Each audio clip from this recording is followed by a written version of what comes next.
our Northborough School Committee meeting on Wednesday, October 7th, 2020. The time is 6:31 and all members are present except for Kelly Gannett. And when she arrives, we will note the time. So I will read our statement regarding Governor Baker's order.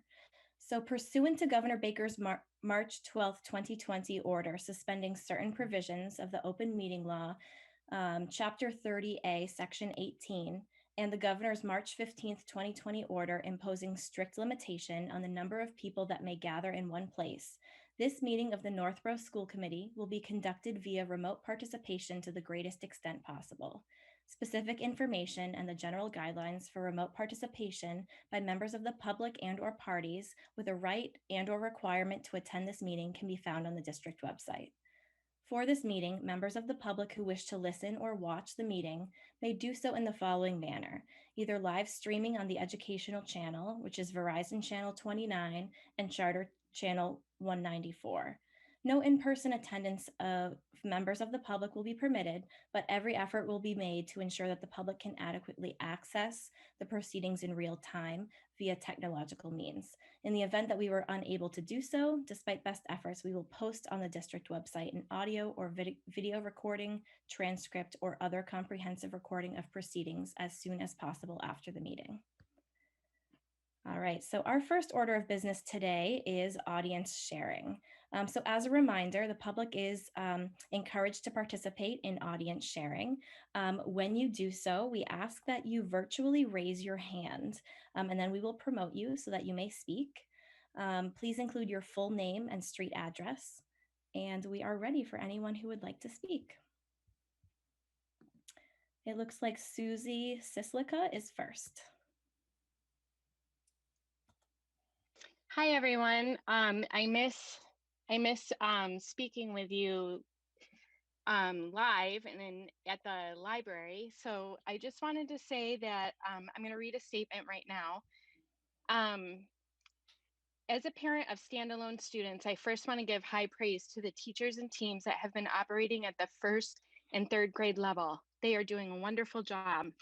However, as one of the free kindergarten parents, I must speak up once again. Tuition for full-day kindergarten cannot be charged again in the future years. The inequity between the education a Southborough child is receiving right now in both the hybrid and standalone remote program is unacceptable. It is a gross disparity for students who meet at the high school level. Although we are two districts, two towns, we are one wonderfully unified district. These changes must be made. While I know that we are on a 5-year program, I encourage the committee to examine and re-examine the budget this month at all meetings to eliminate the tuition in the future. Full-day parents, myself included, paid 60% of tuition through quarantine last year for the same education that half-day students received. Mind you, some students in Northborough were only receiving at-home work without ever interacting live with their teacher.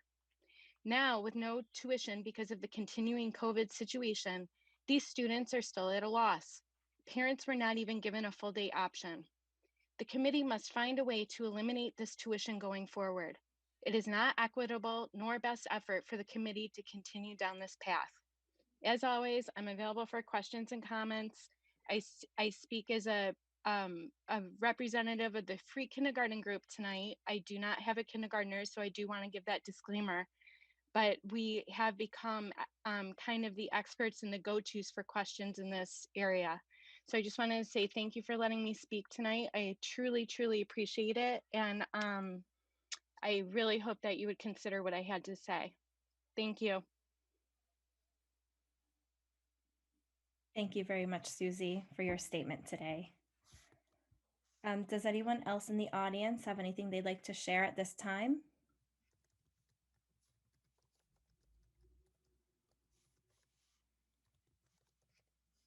All right, at this time, I do not see any other audience members who would like to share, but we will have time for audience to share later on this evening. So we can continue with the next agenda item. So next is new business. So we're going to start with a school reopening update. So I'm going to turn that over to Mr. Martineau. And Greg, you are muted.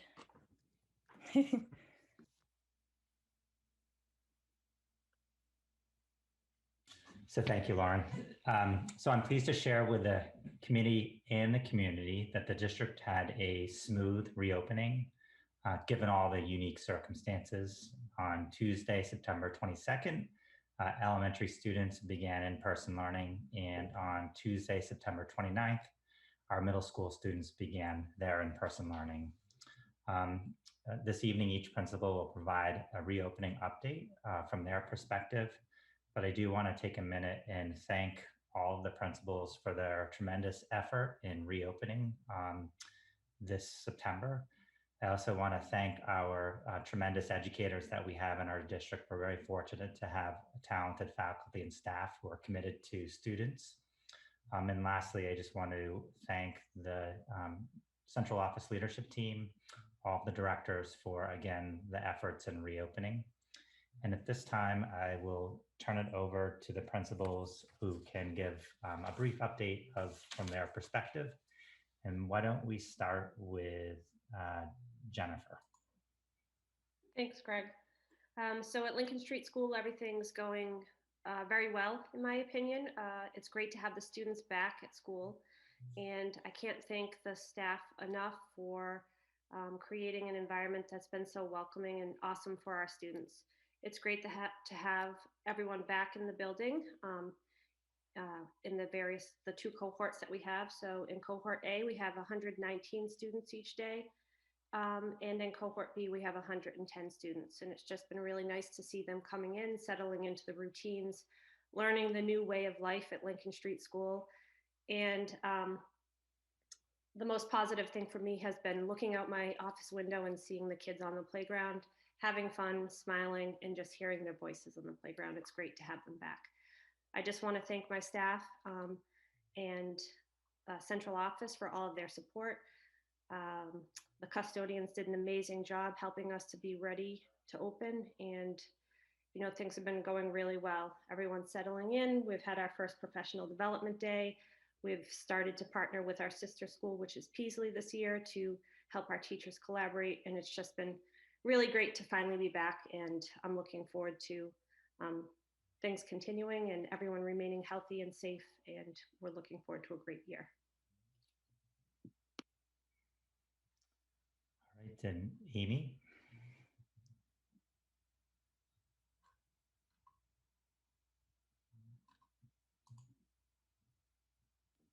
Amy, you're muted.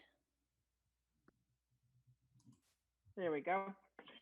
So we also had a great start to the year with our reimagined learning that was brought to us together by our professional development committee and led by Dr. Reinhorn. We had some fabulous professional development to kick the year off, especially Greg Kalaic and Carrie Wilkins helped to launch us into the new school year.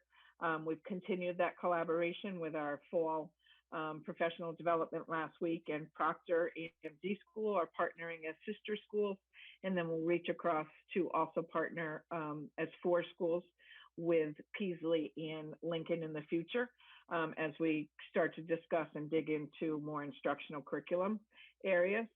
Technology learning for students, staff, and families have grown exponentially even since the spring, and of course from our professional development this fall, and it will continue to grow as we start to dig deeper into that area. We're continuing that theme of collaboration and working hard to continue the culture of a community.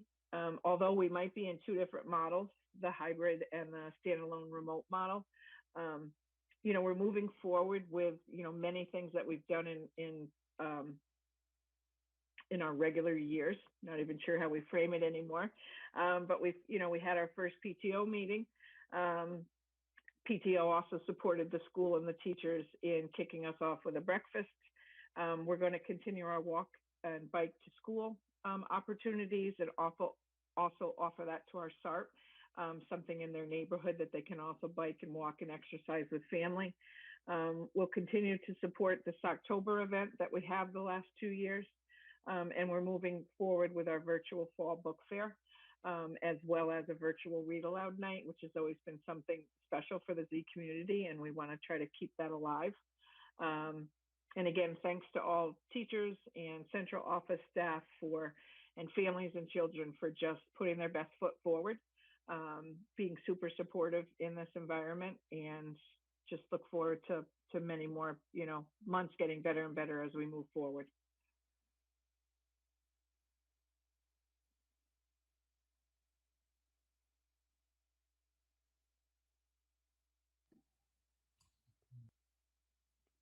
Thank you.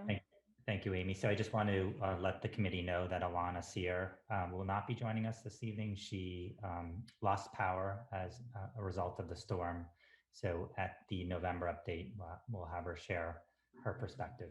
And at this time, I would like to have Dr. Mary Coakley share her perspective. And I just also want to welcome Mary to the district, although she began in March of last year, of last school year.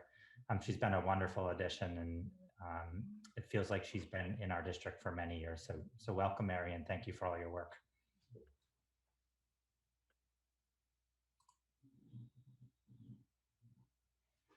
Mary, you're muted. Good evening, everyone. Thank you, Greg. I can't be happier to have joined this amazing staff. I think there was a lot of effort put into getting the schools open. And when we entered the building for the first time with the kids with us, it was just a very happy place. There was a sense of, excitement in the air. I think as we built the routines and over the first couple of weeks have gotten better about how students are coming into the building, their cafeteria routines. But as a staff, everyone is pulled together to really be cognizant of what we need to do during the day. And I think it's been a really happy time for everyone. And it's made all of the routines that we've had to employ worthwhile. I agree with everything that Amy and Jennifer have shared with you tonight. We're all working really hard together, which is a really wonderful thing, especially being a new principal. And we're really working toward making even more routine normal. So Amy mentioned some of the events that we're planning. We're all planning events in our school. We just initiated our first Spirit Day that we're all trying to incorporate across Northborough. I will say that the students have really responded well to everything, and I just think, great things are to come, even more so than we've already started. All right, thank you, Mary. And lastly, we have Michelle Carb and Jennifer Callahan. So I will echo a lot of what folks have been saying, but it's just so wonderful to be working with students again in whatever model they have chosen. This is what makes it all worth it. All of the hours over the summer and in the spring and in the early fall. This is why we do it. And this is why we get up in the morning, and it's just been wonderful. So we're very happy to have the students working with us again. And just like everybody else, we began remote on the 16th, and we started our hybrid model just a week ago. It does feel like longer, but the 29th was our first day of our hybrid model. We currently have 196 students in cohort A, 197 in cohort B, and 123 in our standalone remote program. Our teachers are doing a wonderful job. Most of our teachers are teaching students in the hybrid program and students in the standalone remote program. They have worked very hard to be flexible and adaptable. Everybody is learning and growing. Some of my veteran staff who've been teaching for 20 or 25 years have said they feel like a brand new teacher all over again. They're working very hard, and they are rejuvenated, they're energized, and they're excited about the work. It's hard, but just like the rest of us, they're just so excited to be working with the students. I really want to offer a special thank you to our EL teachers, our special education teachers, and our support staff. We welcomed 51 students last week into Milliken for 4 days, and they were extremely creative in looking at spaces and in customizing schedules for our students that are there for 4 days, including special ed services, including specialized break times for them, and really making it a special place for those students who are joining us for 4 days. So that's been really, really great to see. I think with anything like this, there are a lot of silver linings, and just watching the collaborative nature of their work has been very inspiring. They work together to create a data collection sheet to collect data on our students on IEPs who were scheduled for 2 days in person. And we collected data. We called it phase 1, and we started September 16th and it went through October 2nd. So we would have some data on their remote work as well as their in-person work. And as a result of that, we recommended 7 more for 4 days in person. 6 of them are coming. So we're excited that we have 57 students that are attending Tuesday through Friday. It's just been really, really great. I want to thank Bud Richardson, our facilities manager, and his staff. They just have been so wonderful throughout the summer. And as we started the year, it's just been very collaborative. They've helped us with spaces. They've helped us accommodate as many kids as we've needed to safely. They've helped us with item distribution for families. It's just been wonderful to have them with us, just working alongside us. And then finally, our office staff, who have really had to be flexible and adaptable, learning new technology, really coming to understand our remote model, our hybrid model, what day are we on? And they've just really risen to that challenge. So it's wonderful. And then finally, of course, our families and our students. The students they're just so happy to be back, and they are really doing well. They're spending time outside for classes, which has been nice to see. And it's just, again, it's just great to have the kids back, as everybody else is saying. And then just to let folks know that currently we're working on planning our open house video. So more details to follow there. And we have rescheduled our parent-teacher conferences for 2 Mondays in November, the 16th and the 23rd. Those will be half days for our students. And then finally, really just want to thank Jen Callahan, who has just been a wonderful partner through all of this. And I want to turn it over to her because I'd like her to be able to share some updates about things that are happening with our students. Thank you, Michelle. Again, like all of my other principal colleagues have mentioned, the energy is absolutely amazing in the school, albeit we are all masked, but we can see it in the kids' eyes and the energy as they go from one hallway to the next. Part of a reopening was clearly teaching kids and staff about proper procedures and protocols. So routines have been very important. The arrival procedure has changed a little bit because we have the school buses dropping the children off near the tennis courts and the basketball courts. We have added additional staff to all of those spaces. We are utilizing 3 different crosswalks, which are all staffed.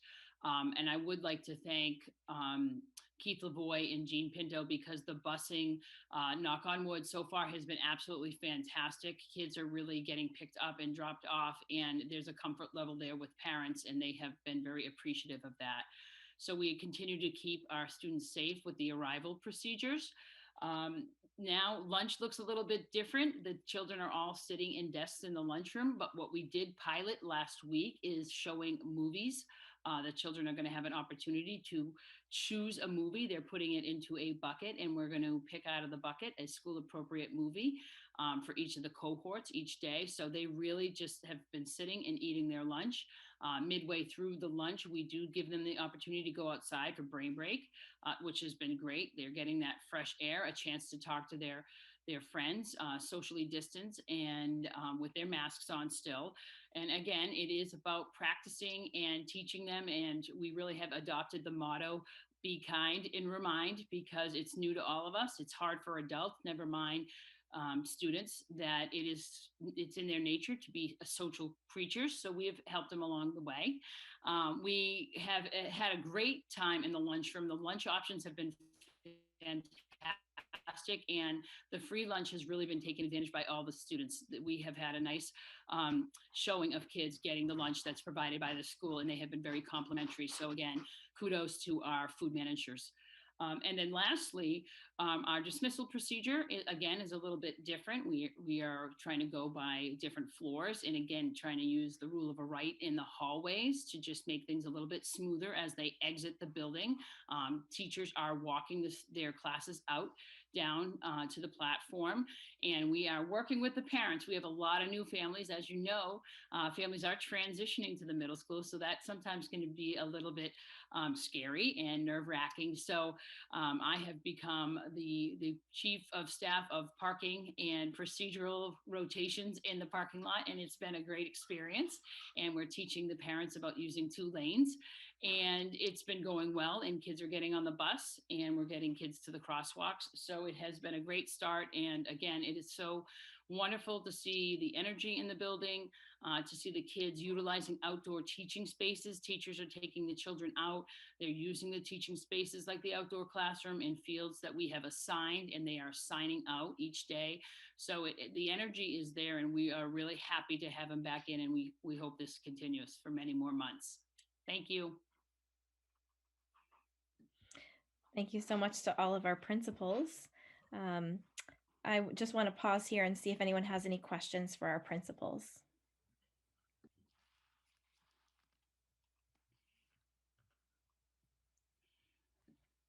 I have a few questions if no one else has a comment right now. All right, I'll go for it. So Amy, you were talking about the professional development that the teachers had. And I know that when we voted on the school calendar, we pushed one of the professional days into the month of October. And I just wanted to know how that was received by principals as well as by faculty. Yeah, it was received very well. It was good timing. People had a little bit of, kind of traction under their feet, and it was a good time to kind of reconnect, kind of review earlier messages from a prior year, and really kind of kickstart professional development moving forward, and more so that collaborative feeling in professional learning communities, really to dig deep and look at their goals and what kind of work do we want to dig in moving forward, and then what are those collaborative partners out there that will help connect us to get that work done. So I think it was very well received, and they were also given time. Time is pretty precious for everybody right now with the multitude of planning they need to do. And they were extremely appreciative of once we kicked off and shaped what professional development will look like moving forward. They productively spent time in groups planning for students, which is most important. Thank you so much for that reflection.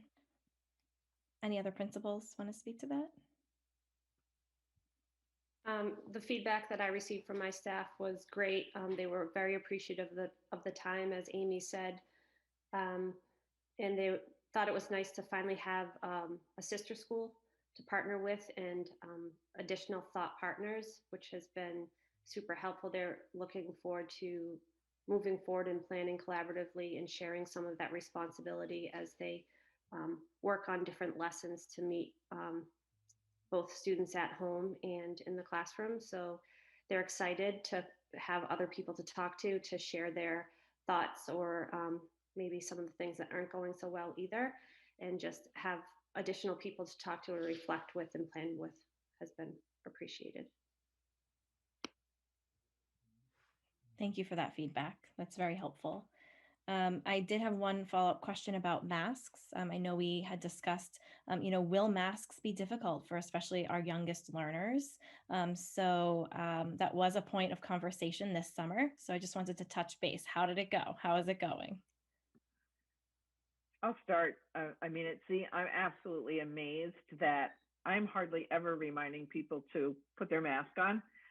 You can tell that they have created good habits at home, that this is not a foreign environment for them to wear a mask. They are comfortable, they are respectful, they are using the arrows and signage in the building to walk appropriately and not get too close. And kind of that be kind remind that Jen Callahan mentioned, they're reminding others, you're a little too close and you need to fix your mask. So we're all super proud that the teachers are just absolutely thrilled, the way the kids come back, and they thought they would be spending time on these types of,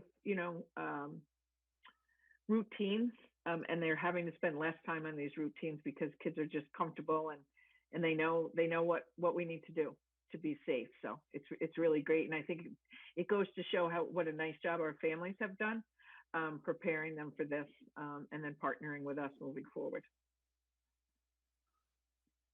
Thank you so much. Are there any other comments or questions for our principals? It's like we have Joan, Frank, and Aaron.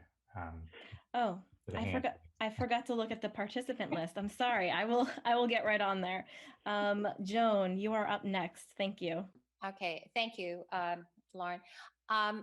I don't have any questions. I just have comments. And my comments are that everything that I heard tonight and everything that I have seen makes me a very proud member of this community, because I think all the principals going to the teachers and especially to the students is that they have been modeling things that will be lifelong lessons for them, and also behaviors that we would expect for them to be as they become, as they are now, but as they become citizens and voting citizens of our country.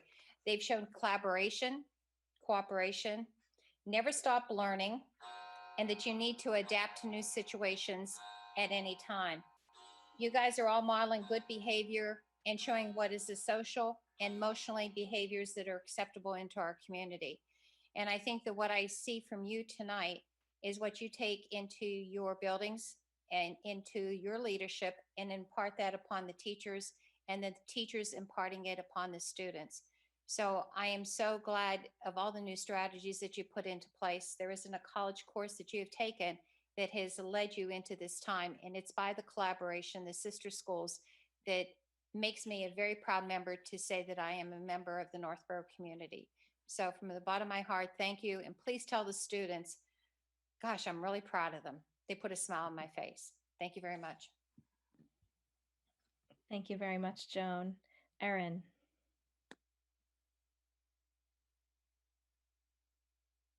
Erin, I'm sorry we can't hear you. Could you try to mute and unmute again?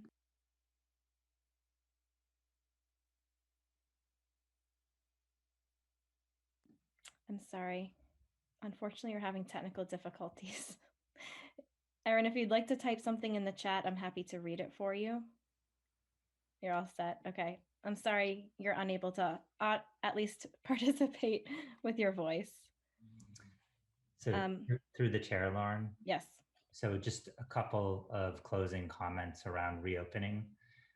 The first comment really is around, we spent a lot of time planning, preparing, and thinking about what our operational plans would be to reopen. And at this point in time, we're putting those plans into action. And we're learning a lot. We're tweaking, we're fine-tuning where needed. And we've reinvented all of our school routines, our schedules, our protocols, the way we do our business on a day-to-day. So I just don't want to lose importance of that. It's been a tremendous effort. But I also want to take a minute and really talk about the point that we're educating in a pandemic. And part of educating in the age of a pandemic is having protocols in place when there are positive cases that are in our school community.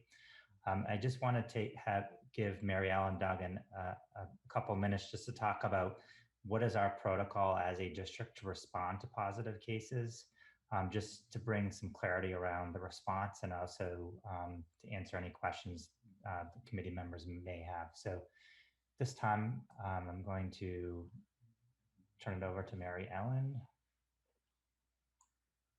And do you want to share the slides, or you want me to just talk right now? I will, just give me 1 second, Mary Ellen. Okay, so the update just came through, so if you I updated, see if it came through on yours. All right, perfect. So I'm not sure if everybody is aware that last week we started to have a district dashboard that is updated weekly on Thursdays. The state data comes through on Wednesday evenings. It just updated. Northborough's numbers have stayed right about the same. We're still yellow All the numbers are almost exactly the same as last week. So there's been no change in the percent of positivity in Northborough. We can look at the dashboard I tried to click on it. Look at that. Oh gosh, I didn't give you access. Wait a minute. Thought it was open to everybody. All right, it should come up now. There you go. So this is on the district website right at the top. It's also available on a couple of different links. So what this dashboard will show, last week we thought we would do it every Thursday, and it was brought up at our medical advisory team that maybe we should do it twice a week and start there and see so that people can keep up to date on things that are going on. So right now in the town of Northborough, there are 11 active cases, and I get this data from the public health nurses. We're on more than once a day conversations between the three of us. The town of Southborough is 13 active cases right now. In our school district, we have one active case of a student that is remote and 3 active cases of or a student or staff that are remote or student or staff that are in person.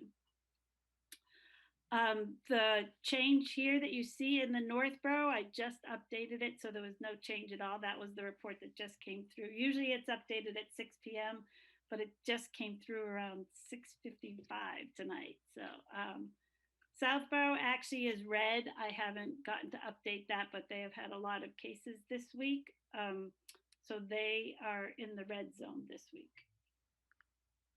And then you can keep scrolling up. There was some more information.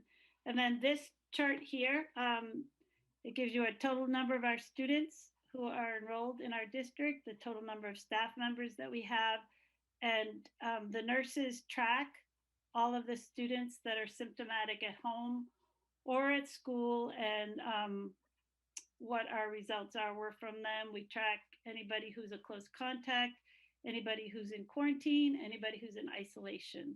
So that's what this chart shows, the different school levels and the number of people that we have referred from testing, the number of people in isolation, the number of people in quarantine for travel, quarantine for contact at home, or quarantine for close contact at school.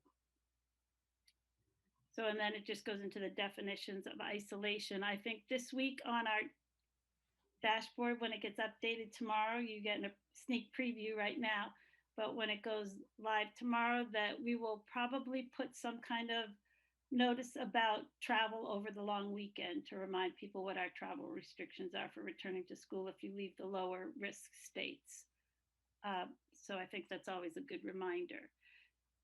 As for closure, I know way back when in April, May, June, we had talked about if there was one case in the school, we would close. And then we've grown as we've learned so much more each day about COVID-19.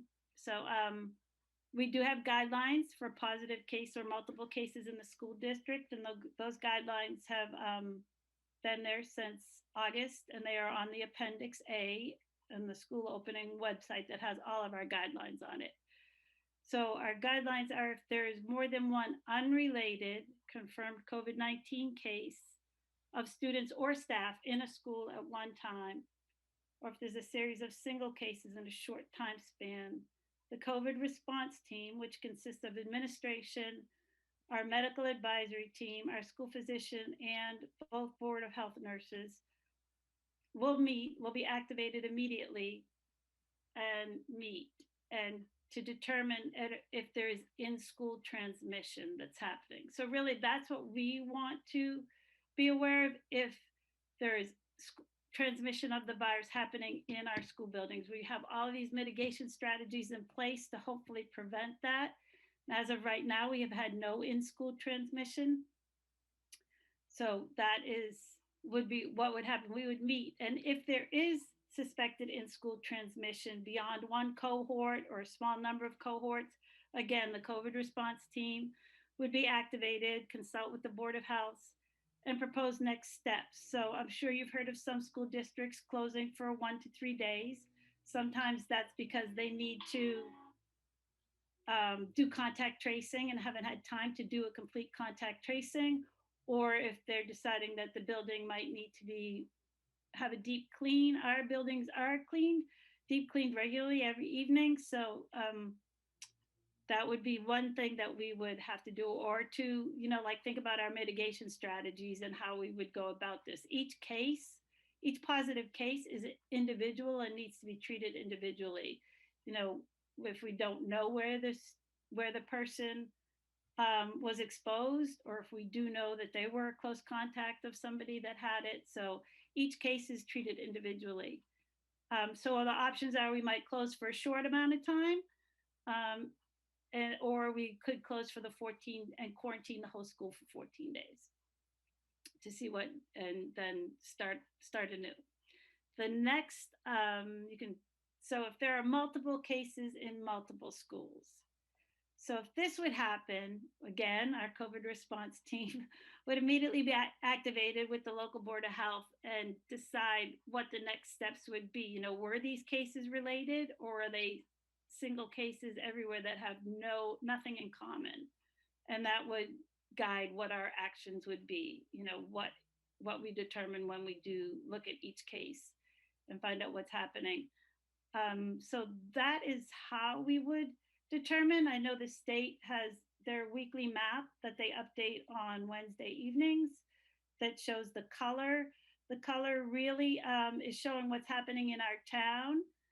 The Department of Education has guidelines to go by. Like if you are red for 3 weeks, you need to really sit down with your team and evaluate what's going on. Is there stuff happening in the schools or not happening in the schools? So we are in contact with Department of Education with any cases that we have, and if they need, they provide support to us if we need it. But right now we are in close contact with our Board of Health and following any close contacts or any in-school transmission that might happen, and there has been none. I think that's probably it for me, besides questions.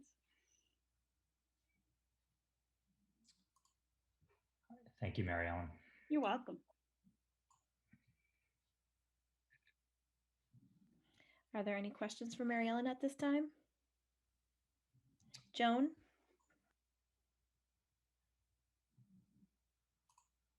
Joan, you're muted.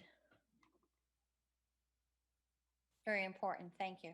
Mary Ellen, thank you very much for your presentation. I had one question on the first slide that you had. There was a box that was in yellow, and that was the average daily rate. And for Northborough, I believe that's let me just move my screen here. Northborough had a 5.2 and a 5.1. What is an acceptable range that we should be in? And is it in yellow for a certain reason? So the yellow goes by the state map. If you've had a look at the state map is different colors. Right. So their color coding is, and it's per 100,000 is how they figured out, and they average it over the last 14 days. Okay. So it's a whole, your number of positive cases times 100,000 divided by your population, divided by the 14 days, and that's where this number comes from. Okay. So the numbers need to be within a certain range. So that dictates what color they are. Okay, so that's a safe range where we are right now, correct? So yellow, yes. Red is saying that, there's the increase. So Southborough, when I update the Southborough one, I did get to the Northborough one, but when I update the Southborough one, you'll see that they are red this week. So we will monitor that to see which direction it goes in. And this is an average over 14 days. Mm-hmm. So what shows up here as being active cases, like come tomorrow, 3 or 4 of them may end their isolation, so they won't be active anymore.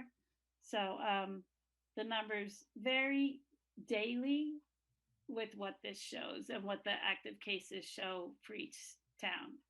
Okay, thank you, because I didn't know if the yellow was highlighted for something to draw our attention to, but I'm glad for the clarification that refers to the state map that we see, regularly on the media news.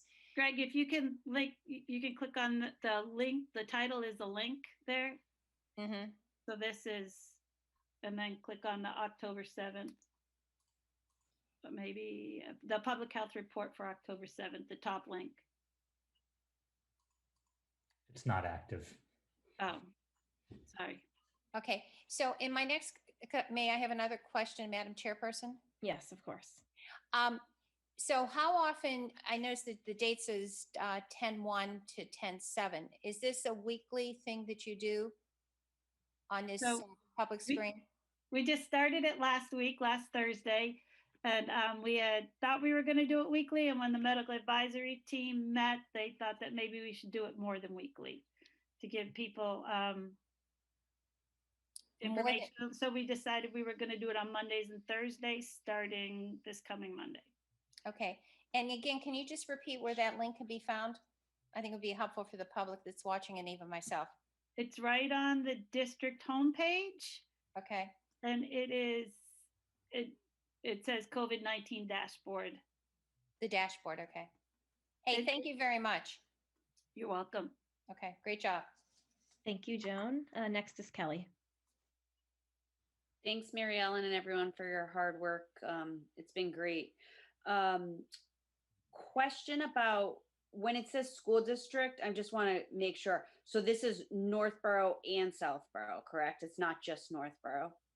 For what do you mean? I'm sorry. Well, on the, like, for example, for when it says active cases, town of Northborough, town of Southborough, and then it says school district, remote and in person, that would be Northborough and Southborough and Algonquin. It's like all of it, right? Perfect. Yes. Thank you. And then it's the chart shows more. Yeah. And then so you're going to be updating it. So what is it? It comes out like daily through the state, and then so you'll update it on Mondays and Thursdays is the idea? So the state has a weekly. Okay. So what would adding the Monday, what would that it would show our data in the chart more. Like these school district numbers would be updated. The district numbers may be updated, hopefully not updated, but they might be updated. It will be a snapshot of what's happening within our school system and our school community. So okay, but the other numbers won't be a huge. I mean, hopefully there'll be zero huge. Yeah, I mean, I think this is really okay. We're really that's where the concern is with families a lot. We're really watching. Obviously, we're watching what happens in our community as a whole, in both communities, but we're really watching for in-school transmission in cases. And this is a snapshot for parents, a window into what's happening within our school community. Perfect. And then the chart below shows broken down into different places that you can look at. But that's not that's something we could talk about. Disaggregating even this might be helpful. The school district. So thank you. Give Mary Ellen one more task of many that she's been doing. So. Thank you very much. Kelly, anything else? All right, we're going to move on to Erin. Can you hear me now? Yes, we can. Oh, yay. So I don't know if you guys have an update, if this is for Greg or Mary Ellen. I know you tested many of the teachers back a little bit before we started, and I know there's a plan to maybe move that forward. Is there any update on that, or where do we stand with the testing? So we did meet with the medical advisory team yesterday to talk about how reopening went, but also testing. So we are pursuing testing options for faculty, staff, and students. So there are a number of options. One of the challenges right now is the price point of the tests. The lowest price for a test at this point is $15 per person. So when you multiply that out by 5,000 across our 3 districts, faculty, staff, and students, it is quite a significant weekly cost. But we are also working, Dr. Cernella and the medical advisory team is looking for potential donors. And we potentially will be doing some crowdsourcing to see if we can get this off the ground, because we do think it's an important part of our mitigation efforts within our school system. Great, thank you. Any other questions for Mary Ellen? All right, seeing none. Mr. Martineau, do you have anything else for our school reopening update? No, I just want to lastly conclude by, again, I can't thank the central office leadership team, principals, and most importantly, educators enough. This is really a challenging time. It's very difficult work being an educator right now. You know, whether it's hybrid, remote, or a combination of the two, it is really challenging. And I just want to applaud our teachers because they are working so hard on behalf of our students. And we're all very appreciative. Thank you very much. And I definitely can understand as a teacher myself. Every teacher is a first-year teacher this year, and that probably goes for principals and admin as well. So thank you all for all your hard work.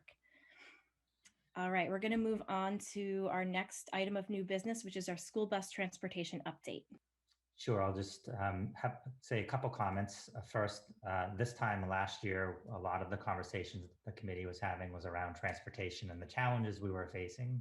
So fast forward 1 year later, it's a great news story. We've added capacity at the central office level to handle transportation. We hired a transportation / registrar administrator, and that is Jean Pinto. And also, Keith Lavoie took on the role of director of operations. So I'm pleased to share that it's gone very smoothly, and I'll have Keith Lavoie share the great work that took place. Thank you, Greg. Yes, we are off to a great start with transportation. I do want to applaud Jean Pinto for her efforts. These efforts didn't just start in the summer. Jean was working very hard in the spring to really prepare for what the reopening of school was going to look like. We went through a variety of different iterations of that to make sure that we captured all the different solutions that were available. What we finally decided on is to make sure that if and when we go back to full in person, that our routes were ready to go. And because of that, that was the skeletal design of all the routes that we have is for full in-person schooling, which we hope to return to in the near future. But in the meantime, when we're in a hybrid, we've still allowed our buses to travel the same routes, which is going to hopefully bring a level of consistency back when we're in person. So that's the overall skeletal plan that we decided on. Many districts went to completely rerouting or and doing a variety of changes, but what it created was a lot more confusion. And we're hearing from the bus company that our decision to go in this direction is probably the cleanest one that they have, and is one that they're dealing with, especially in the infancy of the school year. The other thing we've really tried to do is, as we reopen, we wanted to capture as many students as possible that were definitely taking the bus. We did ask families to register back in May. That proved to be somewhat successful. We are still getting registrations today. So we need to do a better job of communicating that. And I think with the flood of information that was coming, this might have gotten lost a little bit with everything, which is completely understandable. So we are accepting new registrations. And in fact, today, and the second day of transportation at the high school, we had 15 additional students register. The good thing is we prepared for this, and it hasn't overwhelmed the system, and it hasn't had us change any of our routes. We've been able to maintain them as much as possible. The other main thing we've really tried to do in the beginning is be very responsive to our bus drivers, to the bus company, to our principals, and to our parents. And the variety of things that have come in have really been around suggestions and requests. We've had very little complaints about the routes. We've had suggestions about the stops, and in many of those situations, they were good ones, and we've been able to adapt them. It's just not something we can do overnight because of the volume of requests that are coming in. We're giving it about a 40-hour lead time, which seems very acceptable to all parties that we've dealt with, and we've made sure to follow up with an email that says that the issue has been resolved. But I have to say collectively that the suggestions have been very reasonable. And in fact, it's better to have more eyes than not enough. And people are seeing things that, they think could be adjusted, and we're responding accordingly. The thing that is up in the air right now is ridership. It is pretty clear that our ridership is down across the district, even with our hybrid model. On a hybrid day of school, we're probably seeing about 50% of our students taking the bus, which was expected, which allows us to be well within the guidelines of the capacity limit set forth by DESE. And we're able to spread the kids out as much as possible on the buses. So in addition to families helping with that, bus drivers have been assisting with that and making sure that students aren't sitting in the same seat, which is definitely one of the rules that was very clear from the beginning, but even skipping a seat whenever possible to improve that distance between each other. And also, as was displayed in the earlier guidelines, the windows are open and students are wearing jackets. So it is a reality of bus transportation now, but we haven't had any hiccups with anything related to cleaning and spacing on the bus as of yet. So the other thing I wanted to comment on is the work that Jean did was extraordinary, but it continues to be what she's doing daily. We are in routine contact with the bus company about little things, whether there's, tweaks to routes themselves or maybe just clearing up some understanding of the rules with bus drivers. But it's a very collaborative relationship, and we're off to a very good start in that regard. I do envision that within the next couple of weeks, as soon as we can settle in, that we will be launching Here Comes the Bus. That is the app that allows parents to track the bus, its arrival time and dismissal time. And at present, what we're doing is we're evaluating the GPS to make sure it's as accurate as possible, because the worst thing I'd like to do now is add something and have it not be accurate. So we want to make sure that before we launch anything, it's authentic as possible. So that's what's ahead. But I really think we are off to a good start. I really appreciate the principals' support. They've been giving us information about how things are going, also some anecdotal things about ridership. And we're hopefully we've brought the high school back online this week for their hybrid, and we just finished day 2, and we had a few very minor things that had to be adjusted. So as of now, all is well, but I will certainly have a report next month with how things are going. Thank you so much, Keith. You're welcome. I believe that we have a few questions. So Joan, let's start with you. Joan, you're muted. Okay. Thank you. Keith, thank you for the report. And it was also good to hear that the principal of Lincoln Street School, Jennifer Wright, also mentioned in her reopening update of her school is that the bus transportation was going so well. It's only a couple weeks into this, but I think all the planning that you have done along with Jane Pinto is the rewards that we're seeing right now. My question to you is, I know when you mentioned if parents wanted to make any changes, that during the first month, there would not be any changes. So it's a two-part question. Have you had requests for changes, just for clarification, because I thought you did mention that? And will the parents still have to wait weeks until you can do those rerouting changes? Or if parents are changing, from a hybrid to remote or something back and forth? It has been very fluid, Joan. We've been really trying to keep up with it as best we can. We do have the forms available, and we are receiving emails and phone calls daily. What we've been able to avoid is any of those large changes that would require us to put a pause on all adjustments. So right now it's tweaks that are good, and we're doing that in about a 48-hour turnaround time. So like, for example, if the bus stop was at 59, Parkerville, but there's no student living at, 59 Parkerville, we could move it to 53 without a problem.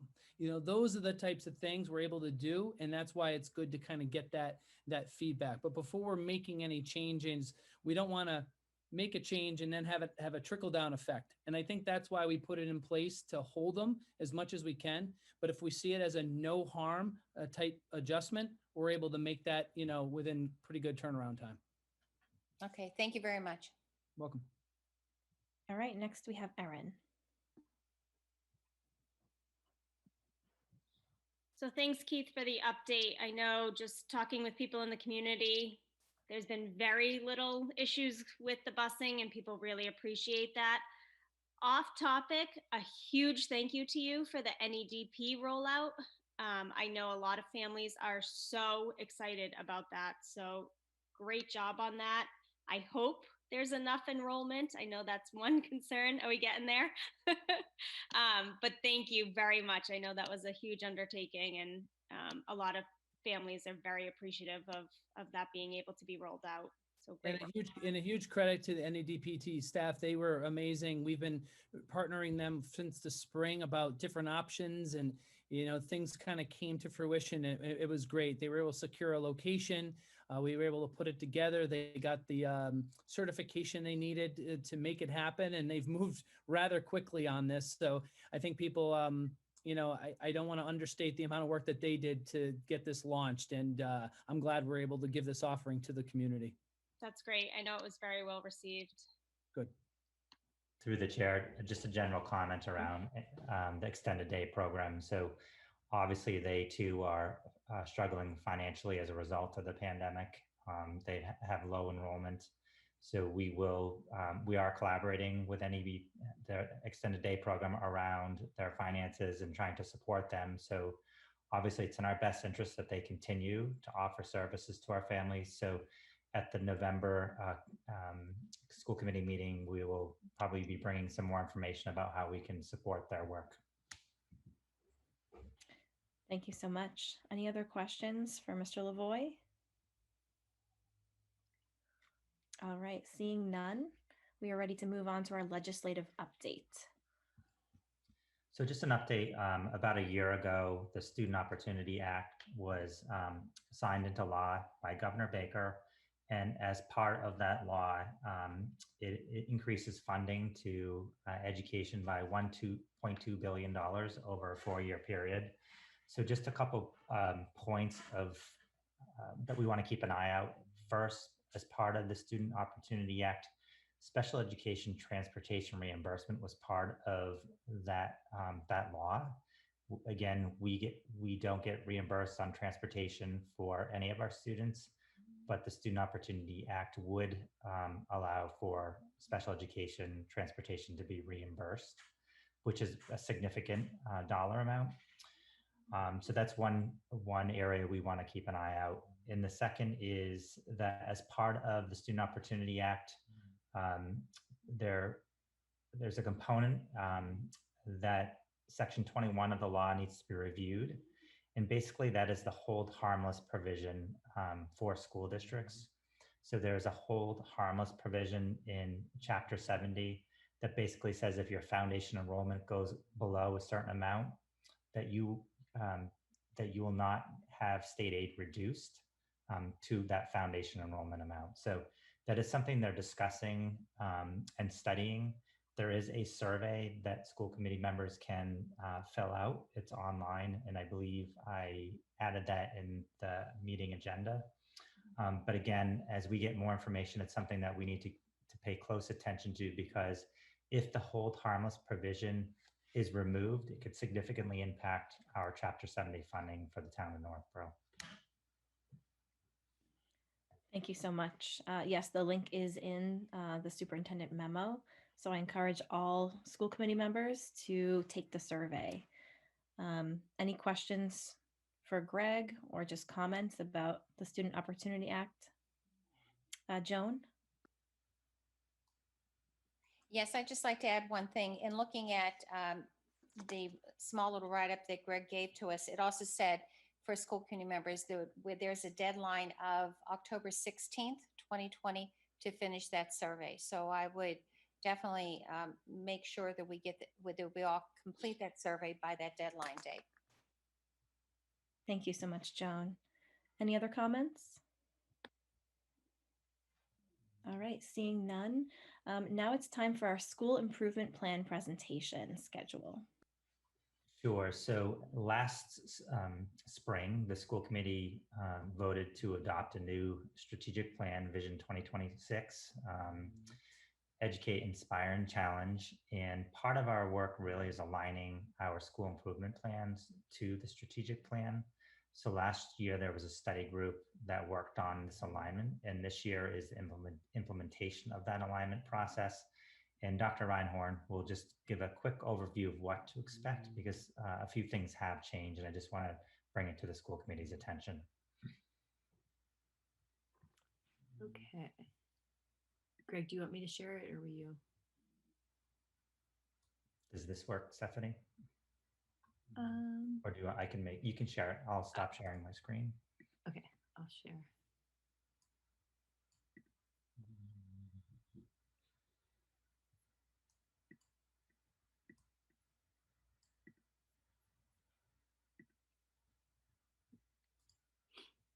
Does that work? Yes. Okay. Okay, so I am going to give a quick overview of the work of the committee last year that worked throughout the year, and then collaborated with the whole administrative team to align our work in terms of school improvement plans. And you have seen some of this, so I'm going to go through it, and then I'm happy to take questions at the end. So the goals of this committee and the goals of the work was to align strategic planning and school improvement planning processes in terms of the timing and also in terms of the content. It was also a goal to extend the duration of the plans so that they were a longer span of time, but were agile and adjustable during the duration of a plan. We were also looking to make the process a more data-driven improvement process and looking for more opportunities for alignment of the improvement efforts across schools, for schools to be able to work together in the process. We, throughout, as you look at the school improvement planning process, you see a lot of components that will remind you of the strategic planning process. And that is because we used in both cases the Planning for Success model from the Department of Elementary and Secondary Education. So the components of the improvement plans will be the district mission, vision, and core values. So that will be consistent now across from the district strategic plan to all of the school improvement plans. There will be a theory of action, which is an if-then statement for if we do our best thinking about if we do this, then we expect to get these results. The district strategic objectives from our strategic plan will be the strategic objectives that guide each school improvement plan. So those are our overarching goals. They're really the what and the why. How are we going to achieve our future vision? Then within each school improvement plan, the school will define the school's strategic initiatives. How are they, so that's their projects, their programs for how they plan to work toward those strategic objectives. There'll be outcomes. What are the specific measures and targets that they are aiming for? And early evidence benchmarks, so that as we go through the plan, what do we expect to see along the way? And what are we aiming for in the long run? And there will be action plans so that we have specific professional learning plans, budgetary implications and timelines, and who's responsible for what and by when. In terms of the process for authoring, there'll be an opportunity to revisit the mission, the vision, and the core values. Although each school will be using the district's mission, vision, and core values, it's an opportunity for the school to develop shared understanding around those key components of our work. There'll be a data analysis part of the process during authoring to take stock of the data, where we are, and what that tells us about where we need to go. Developing a school-based theory of action and strategic initiatives that are aligned to the district's strategic objectives, then creating that action plan and defining the outcomes and implementation benchmarks. Given that we were looking to extend the duration of the plan, it also felt really important that there's an annual update in the form of an action plan that would be revisited every year.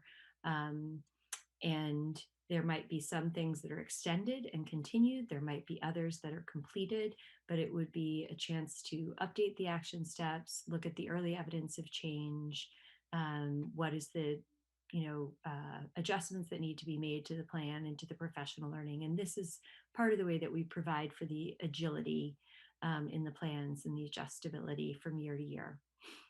This would include an annual presentation to the school committees. We would still have our school site councils acting as advisory councils to the principal in this process. And as we went through defining the components, the process, and the action plan, all of these aspects of the school improvement planning process are aligned with the Department of Elementary and Secondary Education requirements. And we drew heavily from their Planning for Success model. So just to compare back to what was and what will be now, in the past, schools were on 2-year cycles that were staggered. So not all schools were at the same place in the cycle at the same time. But now all of the schools will be on the same 3-year cycle. So they will be at the same point in the cycle. Schools were using varied processes for developing their plans, but we will have now a common process and a shared set of resources and methods for approaching school improvement planning. Schools were using varied formats for communicating their plans, and we now will have a shared common template that is aligned to our strategic plan and the format that we used there. And something that stayed the same is that schools presented new plans and updates to the school committee, and that will happen again. We are in process of figuring out the scheduling and what that will look like. This just shows you what the timelines were in the past, and this idea that they were staggered 2-year rotation or 2-year plans. And this chart shows you where we are now. So just to get us oriented, we have written our district strategic plan. So we are in year 1 of that district of Vision 2026. So that's our first row up here. What we've done to get us in sync, since we were not in sync previously, is that for some people, they're in year 2 of their plan. That's the group B in the last column. And for some, we've extended the plan they were in, so that this year they're finishing the same plan that they were in with an extension of that plan. And everybody is going to be doing data review and authoring a new plan this year. So that is, sorry, my dog decided he needed to be part of the school improvement planning process, busted into the room. So that's where we are right now, is that we will all be in the authoring process this year. And that is it. So if there are any questions, I'm happy to take questions. Thank you so much, Dr. Reinhorn. Kelly, you are up first. Thank you. It's just funny because it's kind of, at least it was your dog that came in, because usually for my husband's meetings, like I'll open the door and then I'm crawling on the floor to get out of the office. Well, to be honest, I had no idea who was coming through that door. So it was the dog. So yeah, I think this is great. As I said, like in the past, I've always been like torn on the whole school improvement plan thing, because you know, I want to see our district be more unified and kind of like all on the same page and kind of working for the same thing and not having so much variability amongst the schools.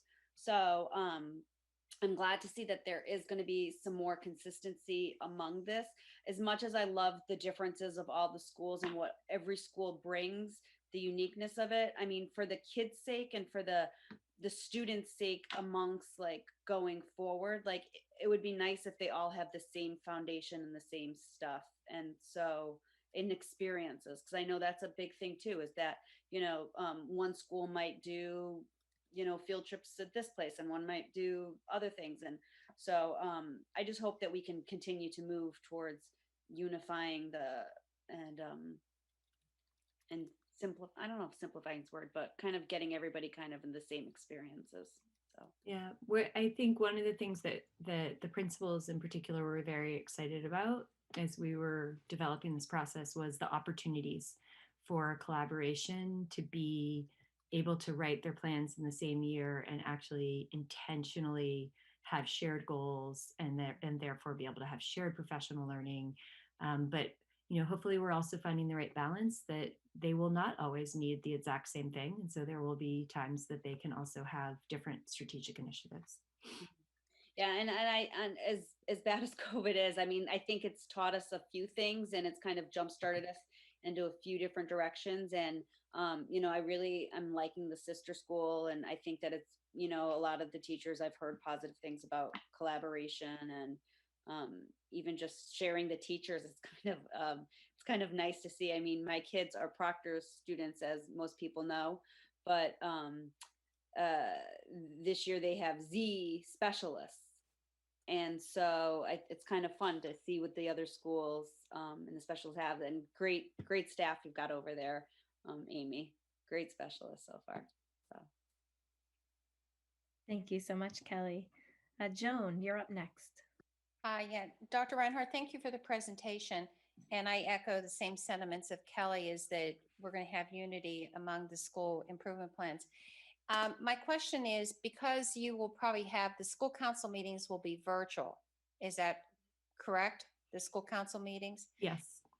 And I know from serving on the first school council at the middle school is that I think we had all the school council members together to educate all of us, because this was something brand new when ed reform came in 1993, was how to go about to do a school improvement plan. But I was wondering, for efficiency, are you thinking of doing a virtual meeting of all the school councils just to update everybody about the strategic plan and introduce it to them so that everybody's on the same page, they hear the same message? And I think it would allow for time efficiency for all the principals. If we could have, I don't know if it's possible, but just to go over the basics of what the initiatives are going to be. I think that's a great idea. Yeah. And it's, one of the things that's really nice is that as a school leadership team, we can go through this process together this year. And there's a lot about this year that is not going to be what we might have planned, but there are still a lot of things that we are moving forward with. And so we can go through this together. And that's a great idea as a way to kind of use the economy of scale, because we're unified in it. Right, because we also, even as adults, we learn from each other. So a question I may have might be asked by, or something I wasn't thinking about could be brought up by another school council meeting, school council member from another school. And then my last question was, because we're in the COVID and these are unsettling times and we have no idea when we're going to be maybe switching to, remote learning, or, just closing the schools temporarily. I hope that doesn't happen, but we always have to be prepared. If schools come up with a real strong school improvement plan, and if it's over 3 years, is there some leeway in this first year that if they don't achieve every objective that they want, that it's okay? I mean, is that something that's being communicated to them? Because I know what? So John, if I could just make a comment on that. So the first thing is, this is an authoring year for our schools, which, as you know, takes a tremendous amount of time and collaboration at the school level. Mm-hmm. So our goal really is to draft these plans this year. What might happen, and this is, again, our focus right now is the here and now and the pandemic, and making sure our students are safe and making sure we have the hybrid model and the SARP model going really well. We might need to push out the presentation of the updated plans to the fall. But as we move forward with the work, we will have more ideas around the timeline and what that will look like. So really this year, it's really around authoring and coming up with the goals and doing that work. But next year, hopefully we're back to normal and that we can resume our normal pace in terms of the work that we typically do. Okay. I like that idea of the flexibility and knowing that they can, because they can spend good time, as you said, and very valuable time in authoring, instead of thinking, well, I got to get this plan done within 3 months and then I would start implementing it. So thank you very much for the clarification. I appreciate it. Thank you. Any other comments or questions?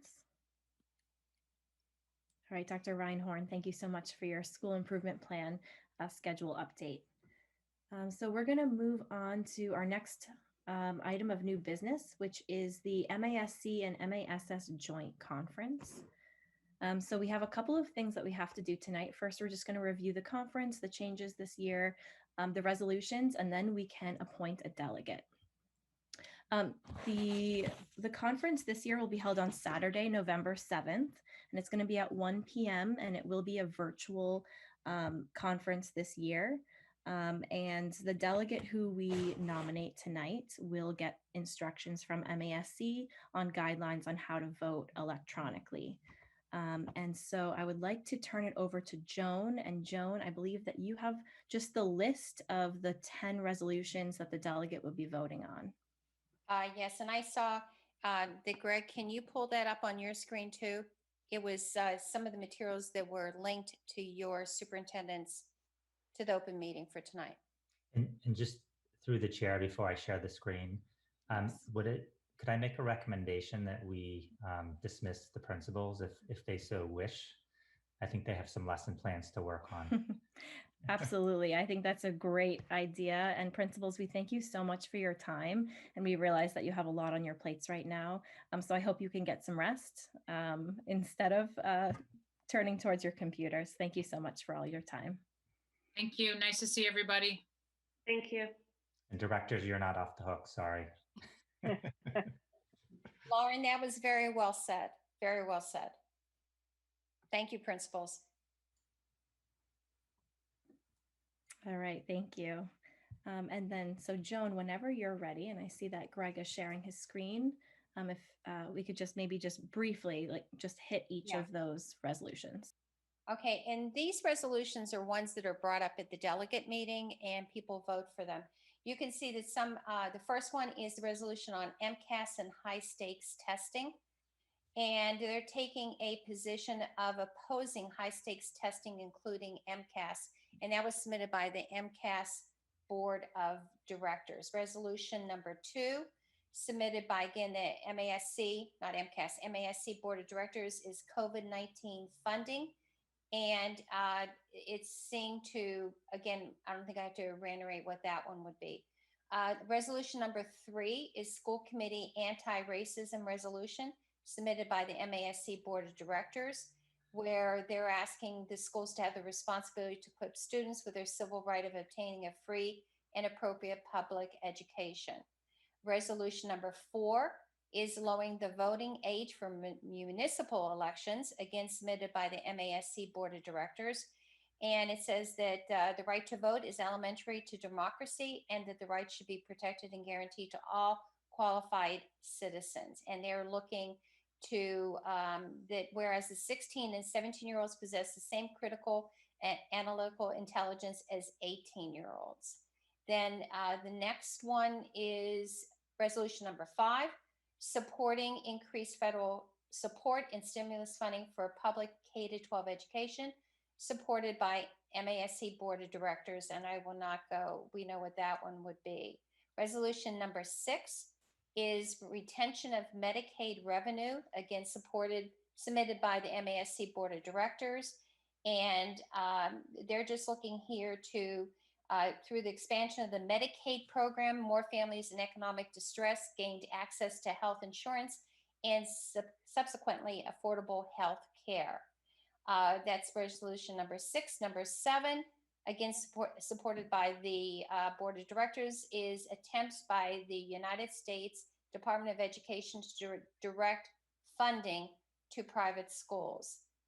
And resolution number 8, membership of a school committee member on the Board of Elementary and Secondary Education, submitted by the MASC Board of Directors, and saying that they would like to have a person to be on the board from a local school committee. Resolution number 9, providing equity for sexual orientation, LGBTQ, and students, teachers, and staff, submitted again by MASC Board of Directors. And the last one is resolution 10, relative to the monitoring of attendance of students during the pandemic, submitted by the MASC Board of Directors. And reading over these, it was interesting to see that this year they were all supported by our Board of Directors, MASC, because sometimes in the years past they have been submitted as a resolution by a specific school community or a specific school committee. So the person who is going to be elected as our delegate would be the one who would be taking the vote for us as a Northborough School Committee to say yay or nay on these resolutions. And there's, this year it has more than what I've seen before. There are 10 of them. Thank you so much, Joan.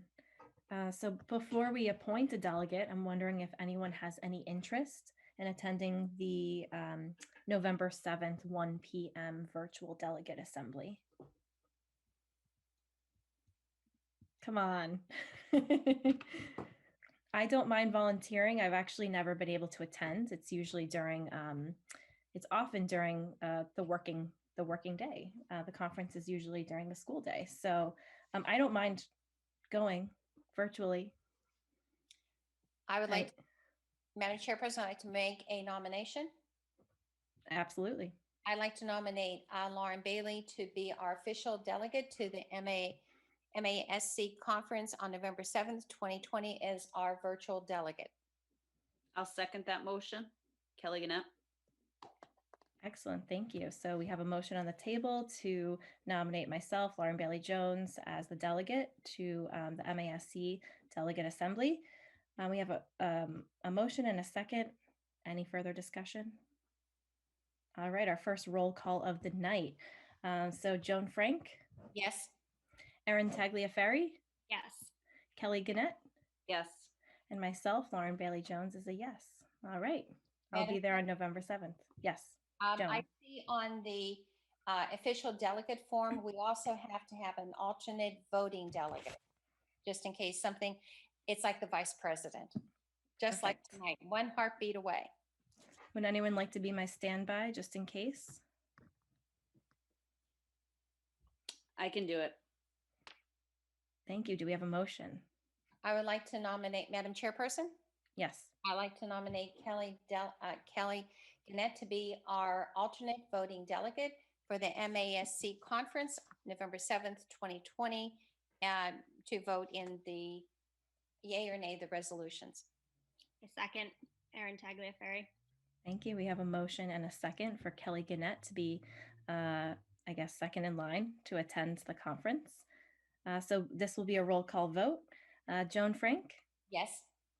Erin Tagliaferri? Yes. Kelly Gannett? Yes. And myself, Lauren Bailey Jones, is a yes. Thank you so much, Kelly. And through the chair. Yes.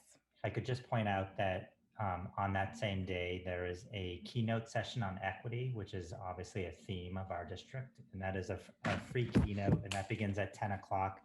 And it's really around some of the issues that that the pandemic has exposed. So again, it's at 10 o'clock. There's no cost to attend, and the only thing you need to do is register. So again, I plan on registering for that keynote, and we'll be encouraging central office to register as well. Thank you so much. Excellent. And if any committee members here would like to contact me as the delegate representing the committee with your thoughts and opinions on voting, just please let me know. And Joan, I see your hand is up. Do you have anything else you want to add? I have a question for Greg. If we want to attend the conference virtually and do the keynote, do we register, for clarification, do we register ourselves, or do we let your office know in Charlotte and she would register for us? So Cheryl will register if you wish. So if that's easier, you can send her an email and she'll register you for the conference. Okay. Great, thank you. I heard it's going to be the easiest commute this year than in prior years. That's great. All right, any further discussion on this? All right, it is time to move on to our November school committee meeting date change, which has been changed several times now. Greg, would you like me to take this, or do you want to? So I can quickly go over it. Sure. So basically, usually we change the date to accommodate the MASC conference. So we shifted the date to the Monday, November 2nd. And since it is a virtual conference, there's not a need to change that meeting. So we could go back to the typical Wednesday, which would be Wednesday, November 4th, if it's the will of the committee. So I believe that we had a impromptu discussion about this at one of our subcommittee meetings. And I just wanted to check with Kelly, Joan, and Erin. Would this work in your schedules? Yes, Any- that's fine. Okay, any opposition? I like the idea of keeping it on Wednesdays. So I don't forget. And we did check, and MASC is not hosting an event at that same time, so there would be no schedule conflict. So no vote is needed for this. We just essentially need to make sure that we'll have a quorum. So I heard, Erin, you were able to attend if we moved it back to Wednesday, November 4th. Kelly and Joan, would that work for you? Yes, that would work for me. My only question is, I think we vote in the school committee dates when we get all the dates in September. So wouldn't we have to vote in the change? I mean, it's always a good point. So why don't we, if it's okay with everyone, why don't we just vote it in just in case? Okay. I'd like to make a motion then that we change the November date for the Northborough K-8 School Committee to Wednesday, November the 4th, 2020, time to be determined by the chair and the superintendent. Second, Erin Tagliaferri. All right, thank you. So we have a motion and a second. Any further discussion?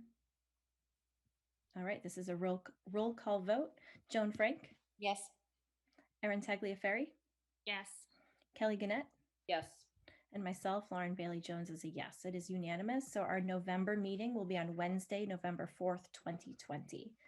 And our new meeting time is 6:30, but that will also be discussed in our next agenda item, which brings us to our agenda and school committee meetings. So I can start this off very quickly, and then maybe Mr. Martineau, you can follow up. So first of all, about the agenda. So I know Keith had a lot of things that he would have liked to discuss tonight about the agenda in general. I don't know exactly 100% what he plans on talking about tonight, but Greg, if you have anything you'd like to talk to about the agenda or school committee meetings, I'd welcome that now. Yes, so I would recommend to the committee that we table this topic until Keith is available to participate. But I will share one idea that we did discuss, and that was typically principals share during audience sharing. And we thought that potentially to have a more formal item on the agenda for principal sharing. And we do at the regional school committee level, we do have under the superintendent's report to the committee a agenda item for principal sharing. So it would just be more of a formalization. So that was one of the topics we discussed, which was very simple. But I know that Keith had some other ideas that he wanted to discuss with the committee. And I think it's best to wait for him to share those with the committee. I agree. I think that that's best right now. So at our next meeting, which is November 4th at 6:30, we can definitely add that to our future agenda. Any other comments before we move on? Joan, I do see your hand is up. Yes, I was looking for it very quickly, but I couldn't find it in my papers here. If we're going to be discussing at the next November meeting, I think we all need to be aware and to read over the policy that we have that's entitled agendas. And I think it's in section B. I was just looking to find it very quickly, but I think that's something that we have to look at, because if we're making any changes in the agenda, it does just say audience sharing. It's just the very bold capital letters that we have in this agenda. But if we're going to be changing anything, it would have to go through the policy also. We could have discussion on it, but I think we just need to be aware of the policy that we have. So if everybody could just look at that before the November meeting, I think it would be helpful. Thank you, Joan. And that it looks like it's B180. Okay. So for those of you looking for it, thank you. All right, well then we will move on to our next agenda item. So actually we're moving into old business. So that brings us to our subcommittee and liaison assignments. And we do have one opening left. And that is for the town of Northborough has a new committee, the Diversity and Inclusion Committee. And there is a seat on this committee to be filled by a school committee member. So that's something that we do need to discuss and then vote on tonight. You know, if Keith had any interest in it? That's a good question. I didn't talk to him about his interest here in this committee. One thing that we did talk about is the potential of having the person who sits on the Northborough Public Schools Coalition to then also sit on this committee to sort of act as a liaison. That person happens to be me. But I did want input from the committee to see if we thought this was a good idea, if you thought it would be better to have two people represent, one for the schools and one for the town.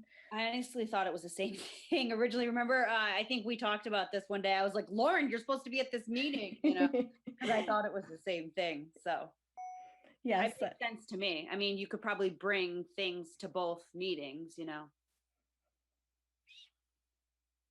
Does anyone else, Joan or Erin, what do you think?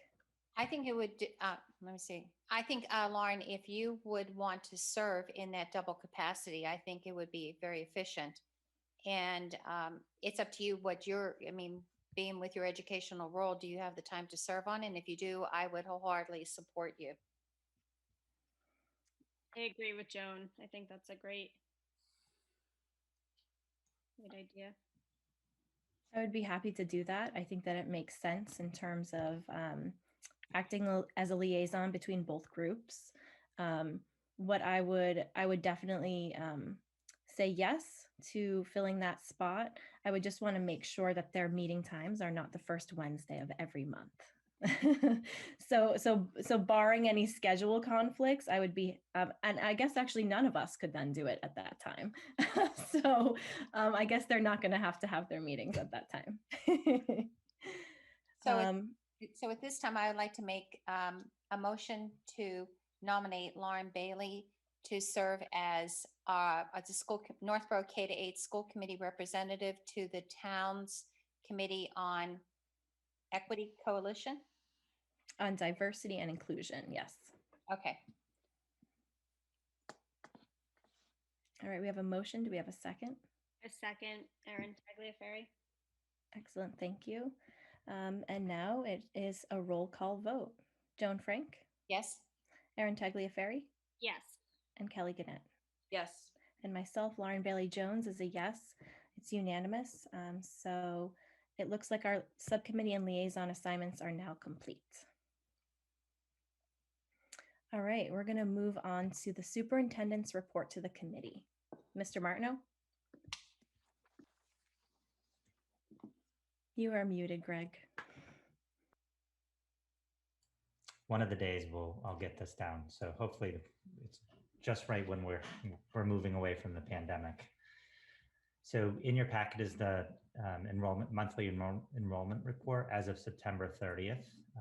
I'm pleased to share that our enrollment has maintained fairly steady during the pandemic. As of Wednesday, September 30th, we have 1,524 students, 13 fewer students than we had projected in the spring. And NESDEC enrollment was at 1,583. So again, the October 1 enrollments are very important in regards to our Chapter 70 foundation aid, and they look fairly healthy. One of the concerns we had was, as a result of the pandemic, would many families be looking for alternatives, whether homeschooling or private schools. So I'm pleased to share that we did not see that significant of an impact. Next in your packet, if there are no questions about enrollment. The chair, just a quick question. So do you have the numbers pulled out for the standalone remote, or no, that are at each school and stuff? We do, Kelly. We do have a separate report that pulls out the standalone remote students and the hybrid students. Okay. But I do not have that with me this evening. Okay. So if there are no further questions about enrollment, the next item in the packet is the monthly FY21 monthly general fund expenditure report. And Becky will review that report. And also I've asked Becky to give the committee an update on COVID related expenses and the impact of the overall budget. So Becky, if you. Thank you, Greg. So included in your packet is the monthly general fund report as of September 30th. And as you can see, as of that date, we had $1,126,451 remaining on the bottom line, or 4.47%.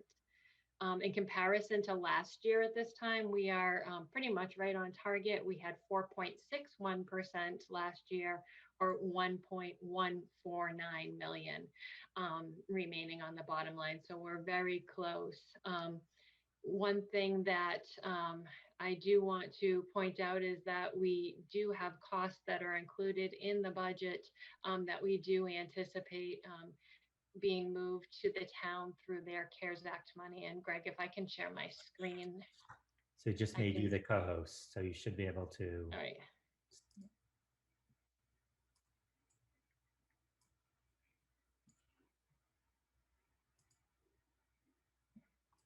Okay, can everyone see that? Yes. Thank you. So I'm happy to report that we have been approved for all 3 of the grants that we had applied for. The largest one being the CVRF school reopening grant, and that was in the amount of $346,050. We just received word of that last week. And just a reminder that those funds do have to be expended for costs by December 30th of 2020. We had previously received our ESSER funds and also the Remote Learning Technology Essentials Grant prior to the last school committee meeting. So we have been strategic as we've been planning the use of these grant funds, and have been looking at those line items that we had presented to the school committees where we saw some potential overages in our line items. And so we have looked at our teacher substitutes and then any additional staff. And you can see I've included the FY21 budget numbers for the substitutes in that column. Our annual projections for substitutes and additional staff is about $330,000. Since we are only able to use grant funds through December 30th, we have allocated $185,000 in grant funds. So we do anticipate a difference of about $35,000 based on what we had budgeted for substitutes and where our grant funds are. The same is true with nurse substitutes, where we are going to see an overage in that line item. Our contracted personnel, we are able to absorb all of those costs through the grant. And the same with the translations. It is our expectation at this point in time that we will be able to use both the grant and the budgeted amount to cover any translations or that are being done as a result of the closure. Finally, the technology, not finally, but our technology, Julie has been working tirelessly with all of the school principals, and we are allocating funds for additional Chromebooks, for iPads, and for other technology. The one piece that we have to be careful of with our grants is that we are not able to do any licenses. So if we are purchasing a 1-year license because of the restriction on the December 30th, we are not able to do that. We could only pay for the short period of time. So really it's for those type of hard devices that we'll have in our hands, or for those tools that we will be able to receive by that deadline. The PPE, we are anticipating just short of $30,000 in PPE expenses for this year. I have been working with Jason Little, the town accountant, so that we can use the CARES Act money that the town of Northborough had received. And so he has been provided with all of the documentation that's needed. And we will also be working on any future purchases of more PPE that will be needed. Transportation cleaning, we have not seen any of those expenses as of yet. However, we do anticipate those being covered by the grant. I will make a quick note on transportation. Keith, Greg, and I did meet with NRT, and we were able to renegotiate our contract. So for those first 10 days where we were doing professional development, we are paying 50% of our daily rate. And then on the days when students are remote on Mondays, we are paying 78%. So we will be seeing some savings at least through the end of December because of, again, their funding through the CARES Act as well. And then facility and cleaning supplies, that is another area where we are working with the town to utilize CARES Act money to reimburse us for the backpack sprayers and the other type of cleaning supplies that were purchased. The plexiglass and those sorts of things will be covered under the grants that we had received. And then lastly, kindergarten. I know we talked about this last month, but just wanted to provide an update. So our budget for kindergarten salaries was $711,000. Now our annual projection of putting all those salaries on the budget is $930,000. So it is a shortfall in that area of $219,000. You will note that in the budget report that there is an overage in the teacher salary line item of about $53,000. That does include all of the teachers from the kindergarten that have been added to the budget.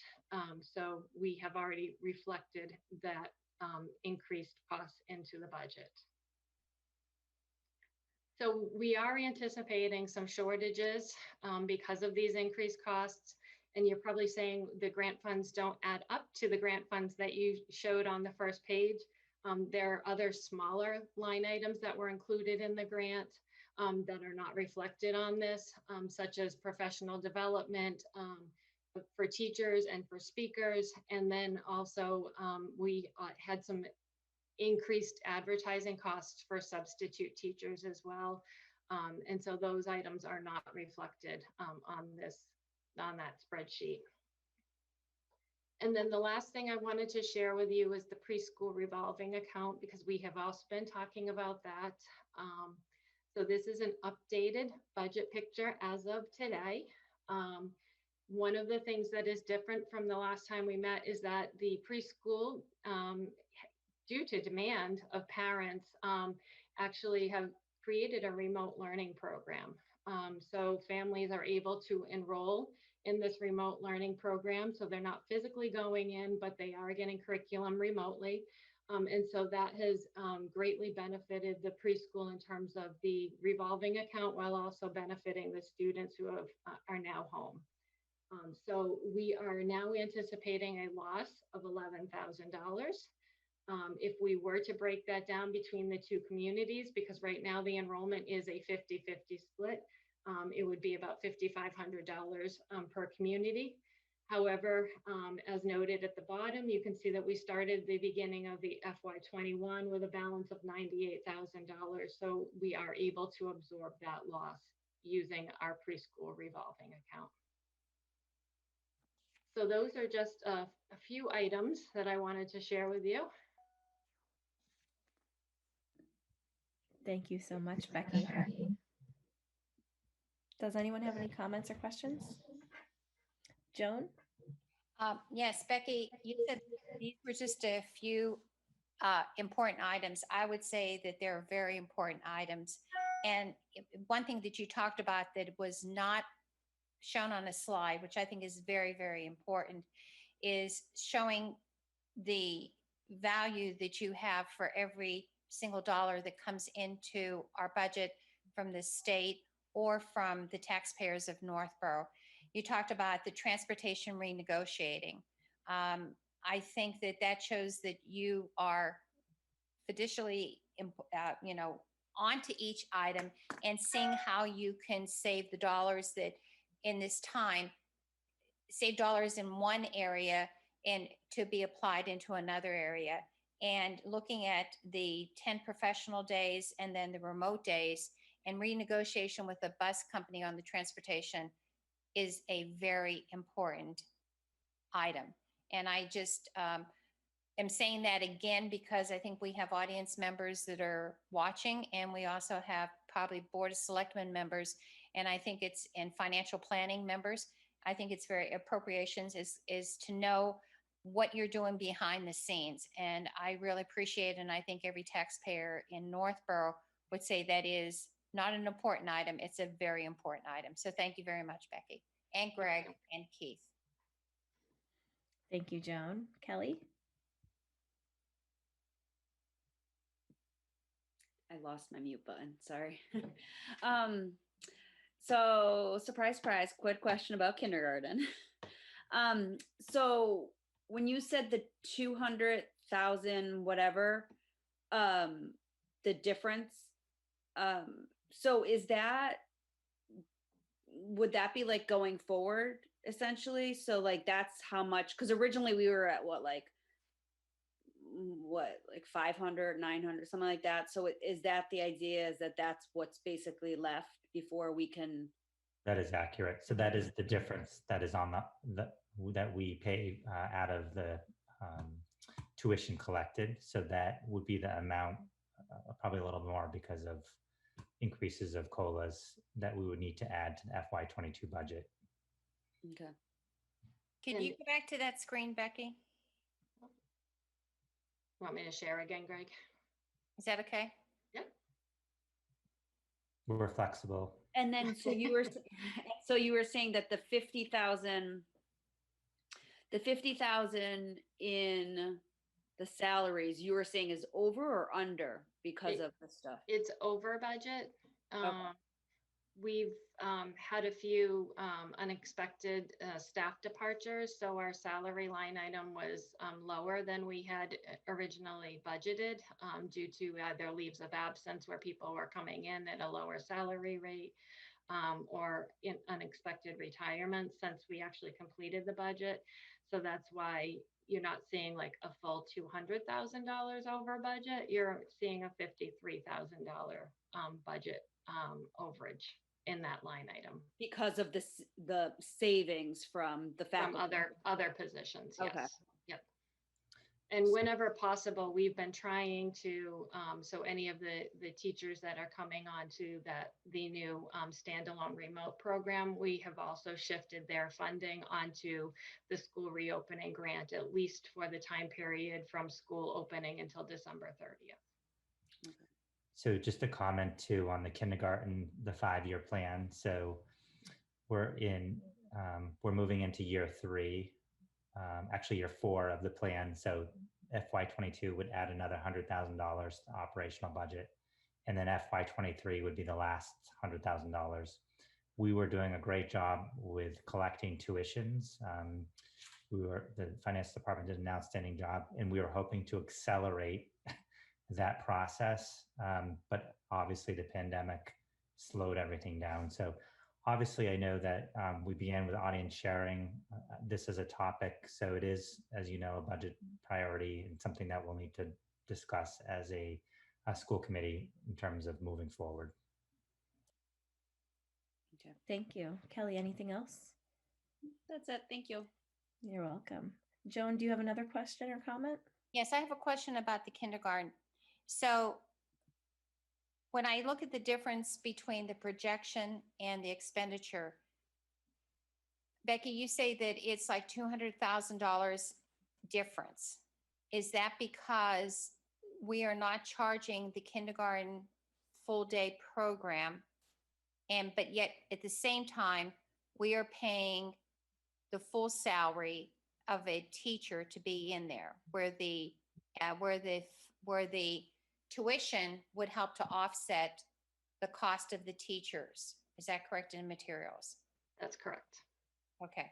So I just want to make that notation that we still have the staff that we're paying, town is paying the benefits, yet at the same time, we're offering whatever we can as far as a full day kindergarten program, but not charging the tuition because of the remote situation and the students are not there 5 days a week.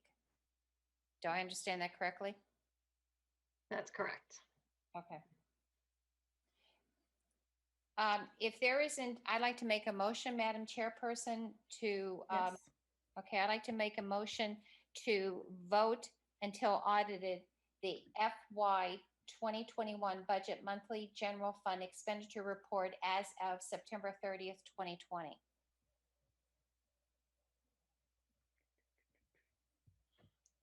Do I hear a second?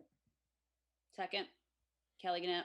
All right, we have a motion and a second to, sorry, I lost my train of thought. We have a motion and a second to accept the general fund expenditure report. So this is going to be a roll call vote. Joan? Yes. Erin? Yes. Kelly? Yes. And myself, Lauren, yes. It's unanimous. Madam Chairperson? Yes. May I ask a question before we go on? I had a question on enrollments, but I didn't get it out there fast enough with my hand raised. Sure, of course. Okay. Greg, when I look back, that slide right there, when I look at that slide, that's if we were not in a COVID-19 situation right now, correct?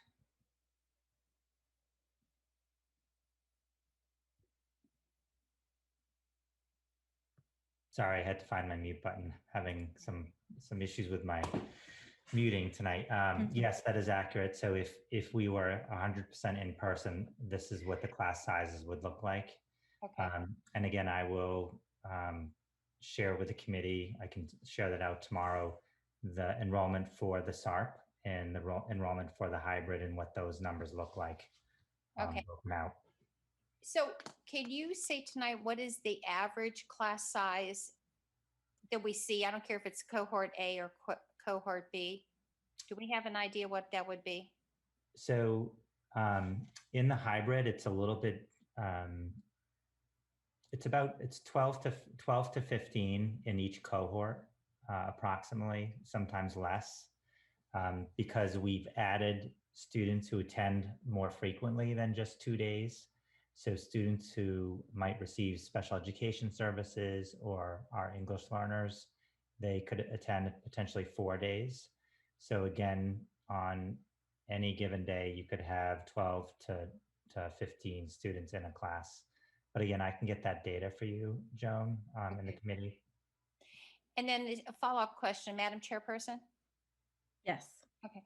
I know that when we had class sizes that were creeping up and out of the recommended school policy, we would always have an aide go into a classroom. Are there any classes in any of the cohorts that may be a little bit higher or that have that need an aide to come in, or are we doing okay? So we do have two of our SARP, some of our SARP grade levels, so grade 1 and grade 5. The class sizes are higher. We are working to hire staff to actually mitigate those larger class sizes. Okay. Stephanie, Alana, and Amy Souls have been working on that. It's been really challenging hiring people and educators, but we are hopeful to hire those staff in the next week or so. Okay. And when you look at these enrollment figures, it goes, oh, those were the good days when we could have all the kids together and have the teachers and have, 20 kids in the classroom. Those were the good old days. Thank you. Much simpler. Yes. All right. Thank you. Thank you very much. Next, we're going to move on to the capital improvement plan. We will be scheduling a capital planning subcommittee to review the Northborough Public Schools facilities capital plan for the FY22 budget. But I did want to bring attention to policy B150, which is inspections of buildings and grounds. And basically, as a superintendent, I'm responsible for coordinating the visits through the town administrator so we could go visit facilities and see the conditions of our schools. My recommendation to the committee is to suspend this policy for 1 year as a result of the pandemic. I think the less traveling we're doing in our buildings, the better off we are at this point. So, and Jones, do you have comments? Oh, I forgot to lower my hand, but I'll keep it up because I like to make a motion then. Of course. I'd like to make a motion that based on the recommendation of the superintendent and in the pandemic COVID-19 that we're in, is that we suspend policy number B150, inspection of buildings and grounds for 1 year during the school year of 2020-2021. Second, Erin Tagliaferri. Thank you. We have a motion and a second to suspend our building and grounds policy for this school year. This will be a roll call vote. Joan Frank? Yes. Erin Tagliaferri? Yes. Kelly Gannett? Yes. And myself, Lauren Bailey Jones, is a yes. So, Greg, if any important matters come up due to our buildings and grounds, we just ask that you keep us informed. Absolutely. Whatever happened with the paving? Did they get it done or no? Yeah, so the paving, so the seal coating and filling of the cracks in the access ramps in front of Melican and the back of Melican have been completed. I don't think we have an estimated time for fixing the back path walkway. I don't think that's been done. Keith, I'm not sure if you have an update from Scott Charpentier. I do not. I have not gotten an update on that extension of the project. So that's the last phase of the project that, but the majority has been accomplished, and the accessibility is a great feature. And I think we talked about it's a real benefit to the town because Melican is the primary voting place for the community. Did they add I know they put in, I think, like a metal ramp when they go into the cafeteria, is it, or gym, whatever? Is that would still, they didn't add a ramp there, right? It was just for the curbs. They added curb cuts and ramps, as well as handicapped accessible parking in front of the buildings. Cool. Thank you. They also did the seal coating with the lining, the parking lining, which included those spots. So it was a revamping of that as well. I'll have to drive over there. It looks great. All right, thank you. Any more conversation about building and grounds? All right, seeing none, we're going to move on to our FY22 budget goals. So just to give the audience, I guess, a little bit of background. So I think it was last week, our committee met as an operational budget subcommittee to go over our budget goals for FY22. And we had a very long meeting to discuss these important goals and basically to align them with our strategic plan and any other pertinent budget priorities that we as a committee felt were important. So we do have the ability to vote them in tonight to accept them, and we can have conversation either before or after a motion is made. Should we wait for Keith or no? We just need a majority. No, I know. I just didn't know. Yeah. I think, Madam Chairperson, may I respond? Yes, to Kelly's of course. question? Yes. Kelly, I think that as we know, the schools all start, the principals start formulating under the direction of the superintendent their budget, believe it or not, for next school year, which would be FY 2022. So our budget goals is what Greg uses with the principals to formulate their budget, which they'll be starting at the end of the month. So I think that we should vote these in. Keith was at the meeting that we developed these. And I think maybe Greg can chime in, but I think it would be very important that we vote these in tonight so the budget process can begin for next year. So I'll just echo those remarks. And I do recall Mr. LaBelle sharing that he was hoping we could finalize these at this meeting. So again, we had all members at the budget operational subcommittee meeting. We had great conversation, and I'm again thrilled that we've aligned our goals, the school committee goals, to the strategic plan, and feel like these are excellent goals to move forward with. Sounds good. Then I'll make a motion to accept. Do we have verbiage, or just to make a motion to adopt, accept? Any of those works. Okay. I'll make to adopt the fiscal year 2022 budget goals for the Northborough Public Schools. Second, Erin Tagliaferri. Thank you. We have a motion and a second to adopt and accept our budget goals for FY22. This is a roll call vote. Kelly Gannett, Yes. Erin Tagliaferri, Yes. Joan Frank, Yes. and myself, Lauren Bailey Jones, is a yes. So they pass unanimously. Thank you to everyone during our operational subcommittee budget meeting, operational budget subcommittee meeting for all the hard work that we put into these.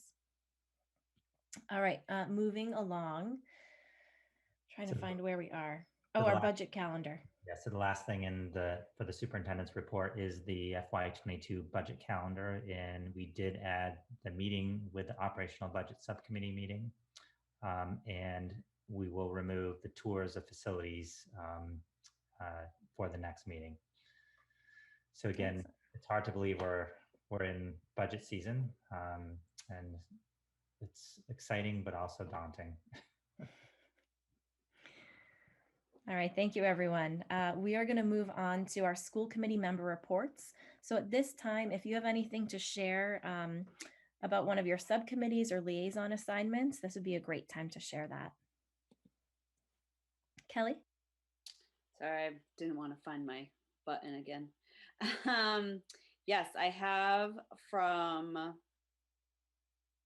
and I just lost the text message. Let me just get this. Sorry. For the NSPAC, we had another meeting with the Marie Allen and her department, and they talked about the compensatory services and how the extra services may impact the teachers' workloads and the timelines around the assessments. And so they have the dates for January 15th for the high risk, and hopefully by the winter break in February for the rest will all be I don't know, caught up or established and completed is their goal.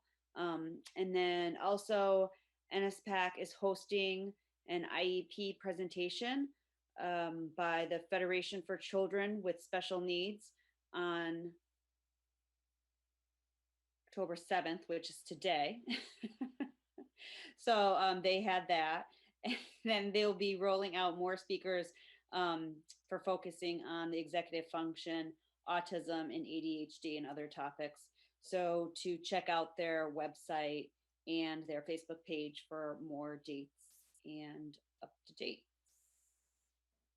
And then we also met with the PTOs, and I don't know if Erin wants to contribute to that also, but just went over the different things. One of the things was talking about the after school programming, which Keith has set up, which was great. The PTOs there have gotten together. I know the Northboroughs, where all of our enrichment coordinators are getting together to start coordinating some more after school and enrichment opportunities during the daytime. Yes, we're in the process of setting up a time for the enrichment coordinators to meet and try to streamline some enrichment activities amongst the 4 schools. Great, thank you. Anything more from PTO? All right, moving on to Joan. Thank you. I have 2 reports. The first one I'd like to report that is my liaison to the Educational Foundation. And as you know, they did their first fundraiser, which was very successful. Within a 2-week period, they raised $15,000. And that was by selling pinwheels to welcome back the staff and the students of every building. And so if you see those brightly colored metallic pinwheels, that is from the Educational Foundation, and that money will go towards teachers and their in awarding grants. And as of this Sunday at 10:30, they had volunteers at Algonquin Regional High School to welcome back the students and staff on Tuesday. And it looks really phenomenal. I went past Peasley School and I was like, whoa, I made my husband stop and take some pictures. Go look really, really good. So I'd like to thank the Educational Foundation and also the parents and any community members that helped us support this wonderful initiative that they did. The second one that I have is the liaison to senior citizens. Gee, I wonder why I'm on that one. All I have to report back is that I also serve on the Council of Aging, and there will be a meeting next Tuesday, the 13th. So I'll be able to report back in November about what is happening there. And I know that the students and the senior citizens always would do things together throughout the year, if it was inviting them for lunch or to be a reader or something, but I know that won't be taking a part this year. So I'm sure that the seniors and the students will miss that special connection. And that's the end of my report. Thank you so much, Joan. I'm just going to briefly report about our policy development subcommittee. So we did continue our work from last year. We had several policies that we had on our to-do list last year that we're then bringing into our to-do list this year, as well as many other policies. So that work will continue this year. There'll be a lot of policies, I'm sure, hopefully, that we'll be approving this year. Anything else before we move on? All right. Thank you so much for your reports, everyone. And we're going to move on to educational policy. There is none at this time, which means we can move on to policy development and distribution. So we have two policies here that we're recommending to rescind.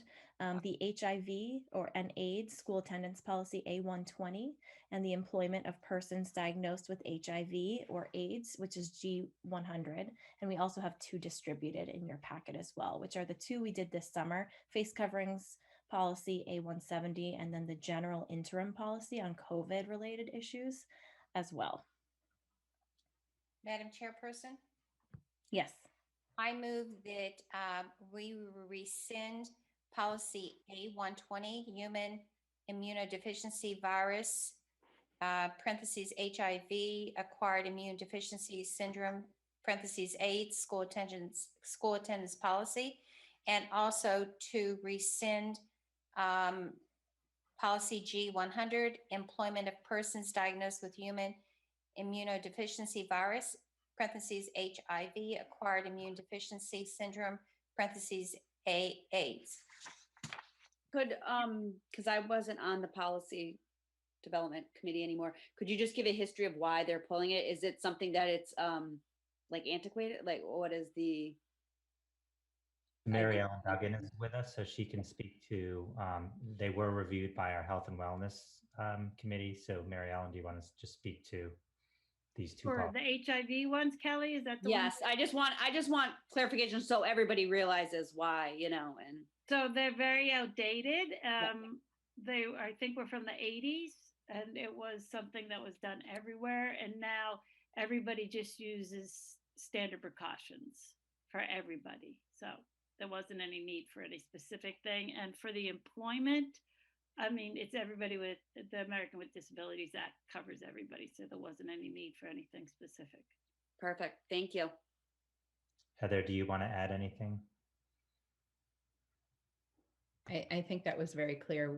We have a non-discrimination policy when it comes to employment. So. Great, thank you. We have a motion on the table to rescind these two policies. Do I hear a second? Second, Erin Tagliaferri. Thank you. So we have a motion and a second. Any further discussion? All right, thank you. This is a roll call vote. We'll start with Joan Frank. Yes. Erin Tagliaferri. Yes. Kelly Gannett. Yes. And myself, Lauren Bailey Jones, is a yes. So those two policies have been rescinded. And then again, the other two policies are in your packets for distribution. So moving on to personnel items. Greg? You're muted again. In your packet is the distribution of the personnel report. And again, it's the monthly report of the changes in personnel. And again, as you can see from the last personnel report in September, beginning of September, things have quieted down a little bit, but again, we have a lot of appointments, a resignation, and a couple transfers. And just to note, we did add at the recommendation of the committee, the transfers where people were being transferred to. So as you can see, Galen Hammond was the technology systems administrator in Southborough Public Schools, and he's transferred to the Northborough Public Schools in a new role. Thank you so much. Any questions about these placements?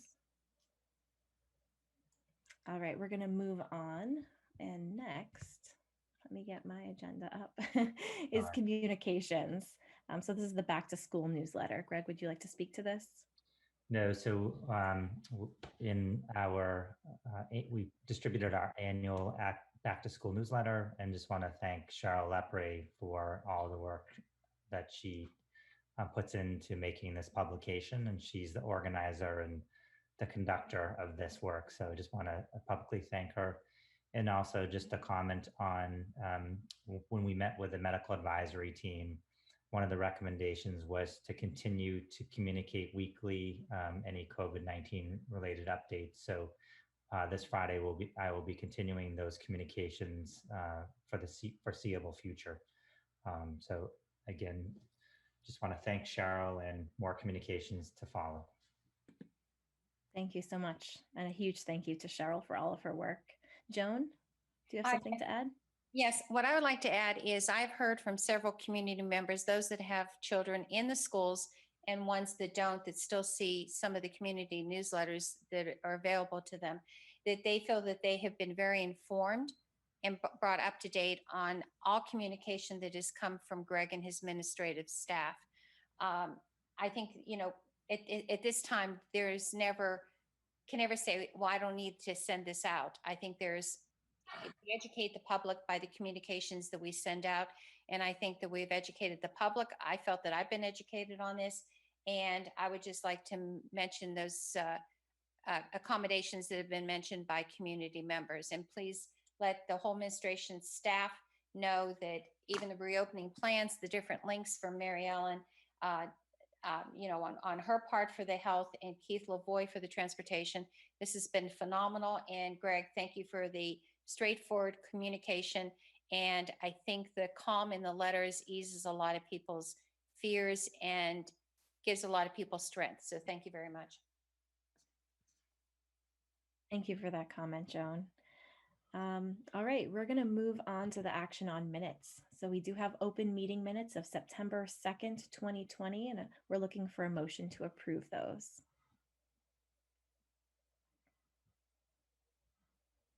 Madam Chairperson?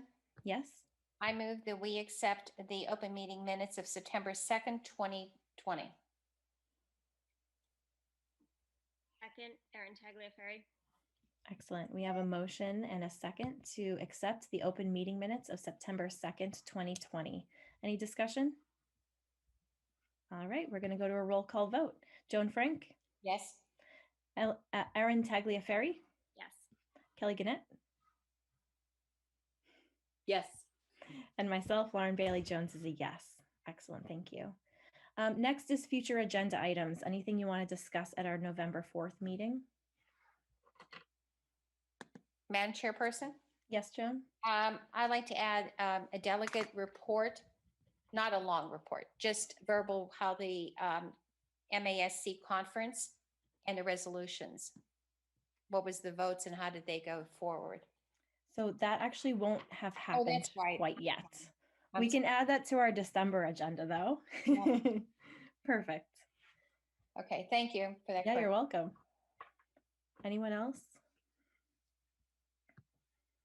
I would like to move our conversation that we tabled tonight about agendas to our next meeting. Lauren, also the Coalition for Equity will have had a meeting, so we could bring an update to the committee at that point.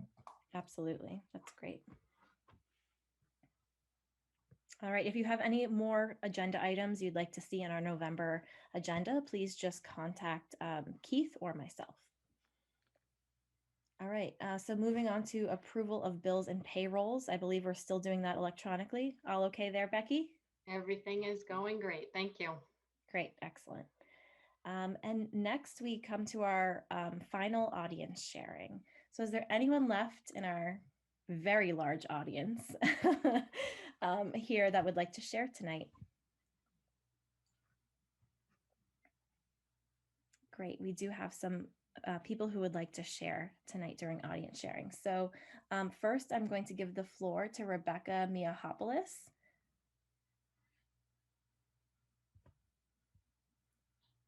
All right, Rebecca, it's all you.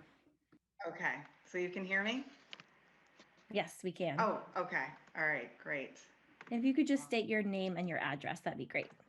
Sure, it's Rebecca Foley Mahopoulos, and I'm at 6 Mohican Ave in Northborough.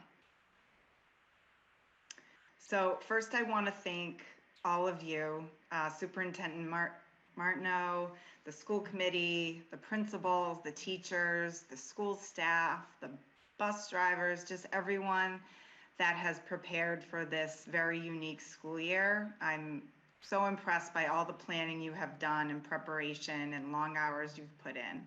My son is in 2nd grade at Z. He's doing SARP, and he has actually a first-time teacher, Miss Payne, and she is doing amazing, and he's just thriving, and the class seems so cohesive. I'm really impressed, and I just feel really fortunate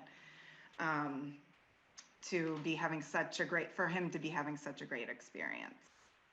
But tonight I actually don't want to talk about 2nd grade. I want to talk about something I've spoken about many times before, which is kindergarten. It's an inequity that has been happening here in Northborough now for, well, a few years now since Southborough went free. And we have been working to try to advocate for free full-day kindergarten for over 5 years now. And I kind of track that number on my second son, my son Nicholas's birth. He was born 5 years ago as of a few days ago. He'll be a kindergartner next year. And so I know we've been working on it, well, at least for that long, if not longer. I also want to say that no matter what happens, if kindergarten doesn't become free next year, which I really hope it does, I will still be working on this issue as long as it happens. I believe it's a matter of principle that all children get free full-day kindergarten. So I know it is free this year because of the different learning models. SARP is getting half-day kindergarten, and hybrid is getting, I believe, 2 days of full-day kindergarten, 3 half-days when they're remote.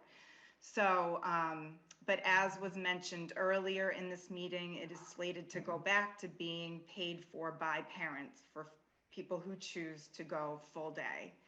And I'm here tonight to say that should not happen.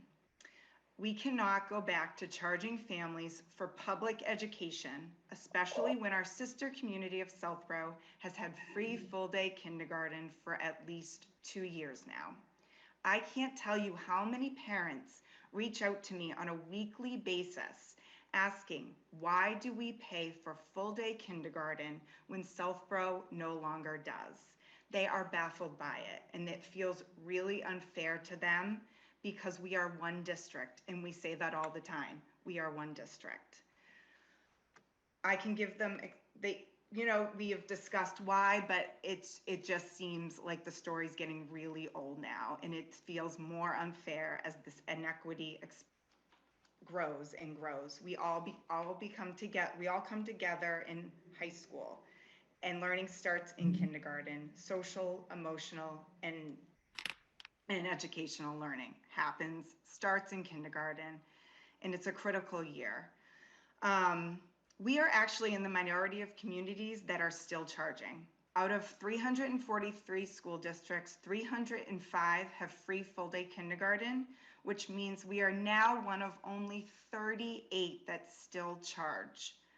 Almost all of the surrounding towns around Northborough provide free full-day K.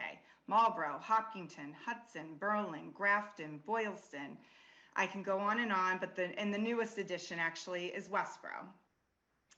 We cannot balance the budget of public education on the backs of hardworking families any longer. Families have enough financial burdens on their plate without having to worry about paying for a full educational day, or their child possibly falling behind in school because they can't afford because they can only afford half day, which I have testified before on numerous occasions. It does happen. And I know you've gotten testimony in the past of parents, heartbreaking stories of their children falling behind, going into first grade, and their teachers saying they're behind because they had half day. I know what you were saying earlier, that we are in a pandemic and that there are a lot of expenses right now for school. I understand that. I hear you. I watch all your meetings. I get it. But families are also suffering right now in this pandemic. They are losing their jobs. They are going for one parent is going part-time because they have to stay home with their children to help them learn. This is going to put a hardship on families once again when they're going to be trying to get back on their feet. And I'm really trying to, I'm with you on so many things, but this I just need to hit home.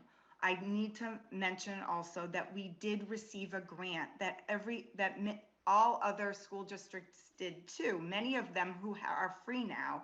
For 14 years, we received the grant under different administration, but we were supposed to use that money to eventually become free, and we didn't. So we were listing all the grants earlier tonight. We had a grant. So I need to point that out. I just can't imagine going back to families next year and saying, or if we go back to school in the spring, saying you need to pay again. This is no longer, well, like they say in kindergarten, this is no longer a can do. This is now a must do. Thank you. Thank you very much, Rebecca. And also thank you to both Susie and Rebecca for your continued voice on this matter. Next, we have Ricky Bezant.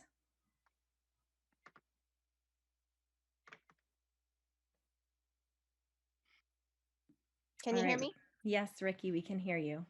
Hi. When you guys were going over the class sizes for the individual schools, I noticed that Lincoln Street School, which two of my children attend, the teacher per student ratio was a lot higher. The student size in the classes were a lot higher than the other elementary schools. And I was wondering if maybe in the future we can try to even that out. When we first moved here, I think it was 2013, we chose this town because of the small class sizes. So I'd like to revisit that if we could. Thank you so much, Ricky. We'll definitely take a look at that. Thanks. And Ricky, for the record, could you just state your address? 104 Green Street. Great, thank you. I heard that area had some power outages earlier, so I hope all is restored. Yep, we're good. Great. Thank you. Thank you. At this time, I believe that Rebecca and Ricky are the only hands I still see up. So I don't see any other members for audience sharing. Anyone from our directors or from our committee, would you like to share?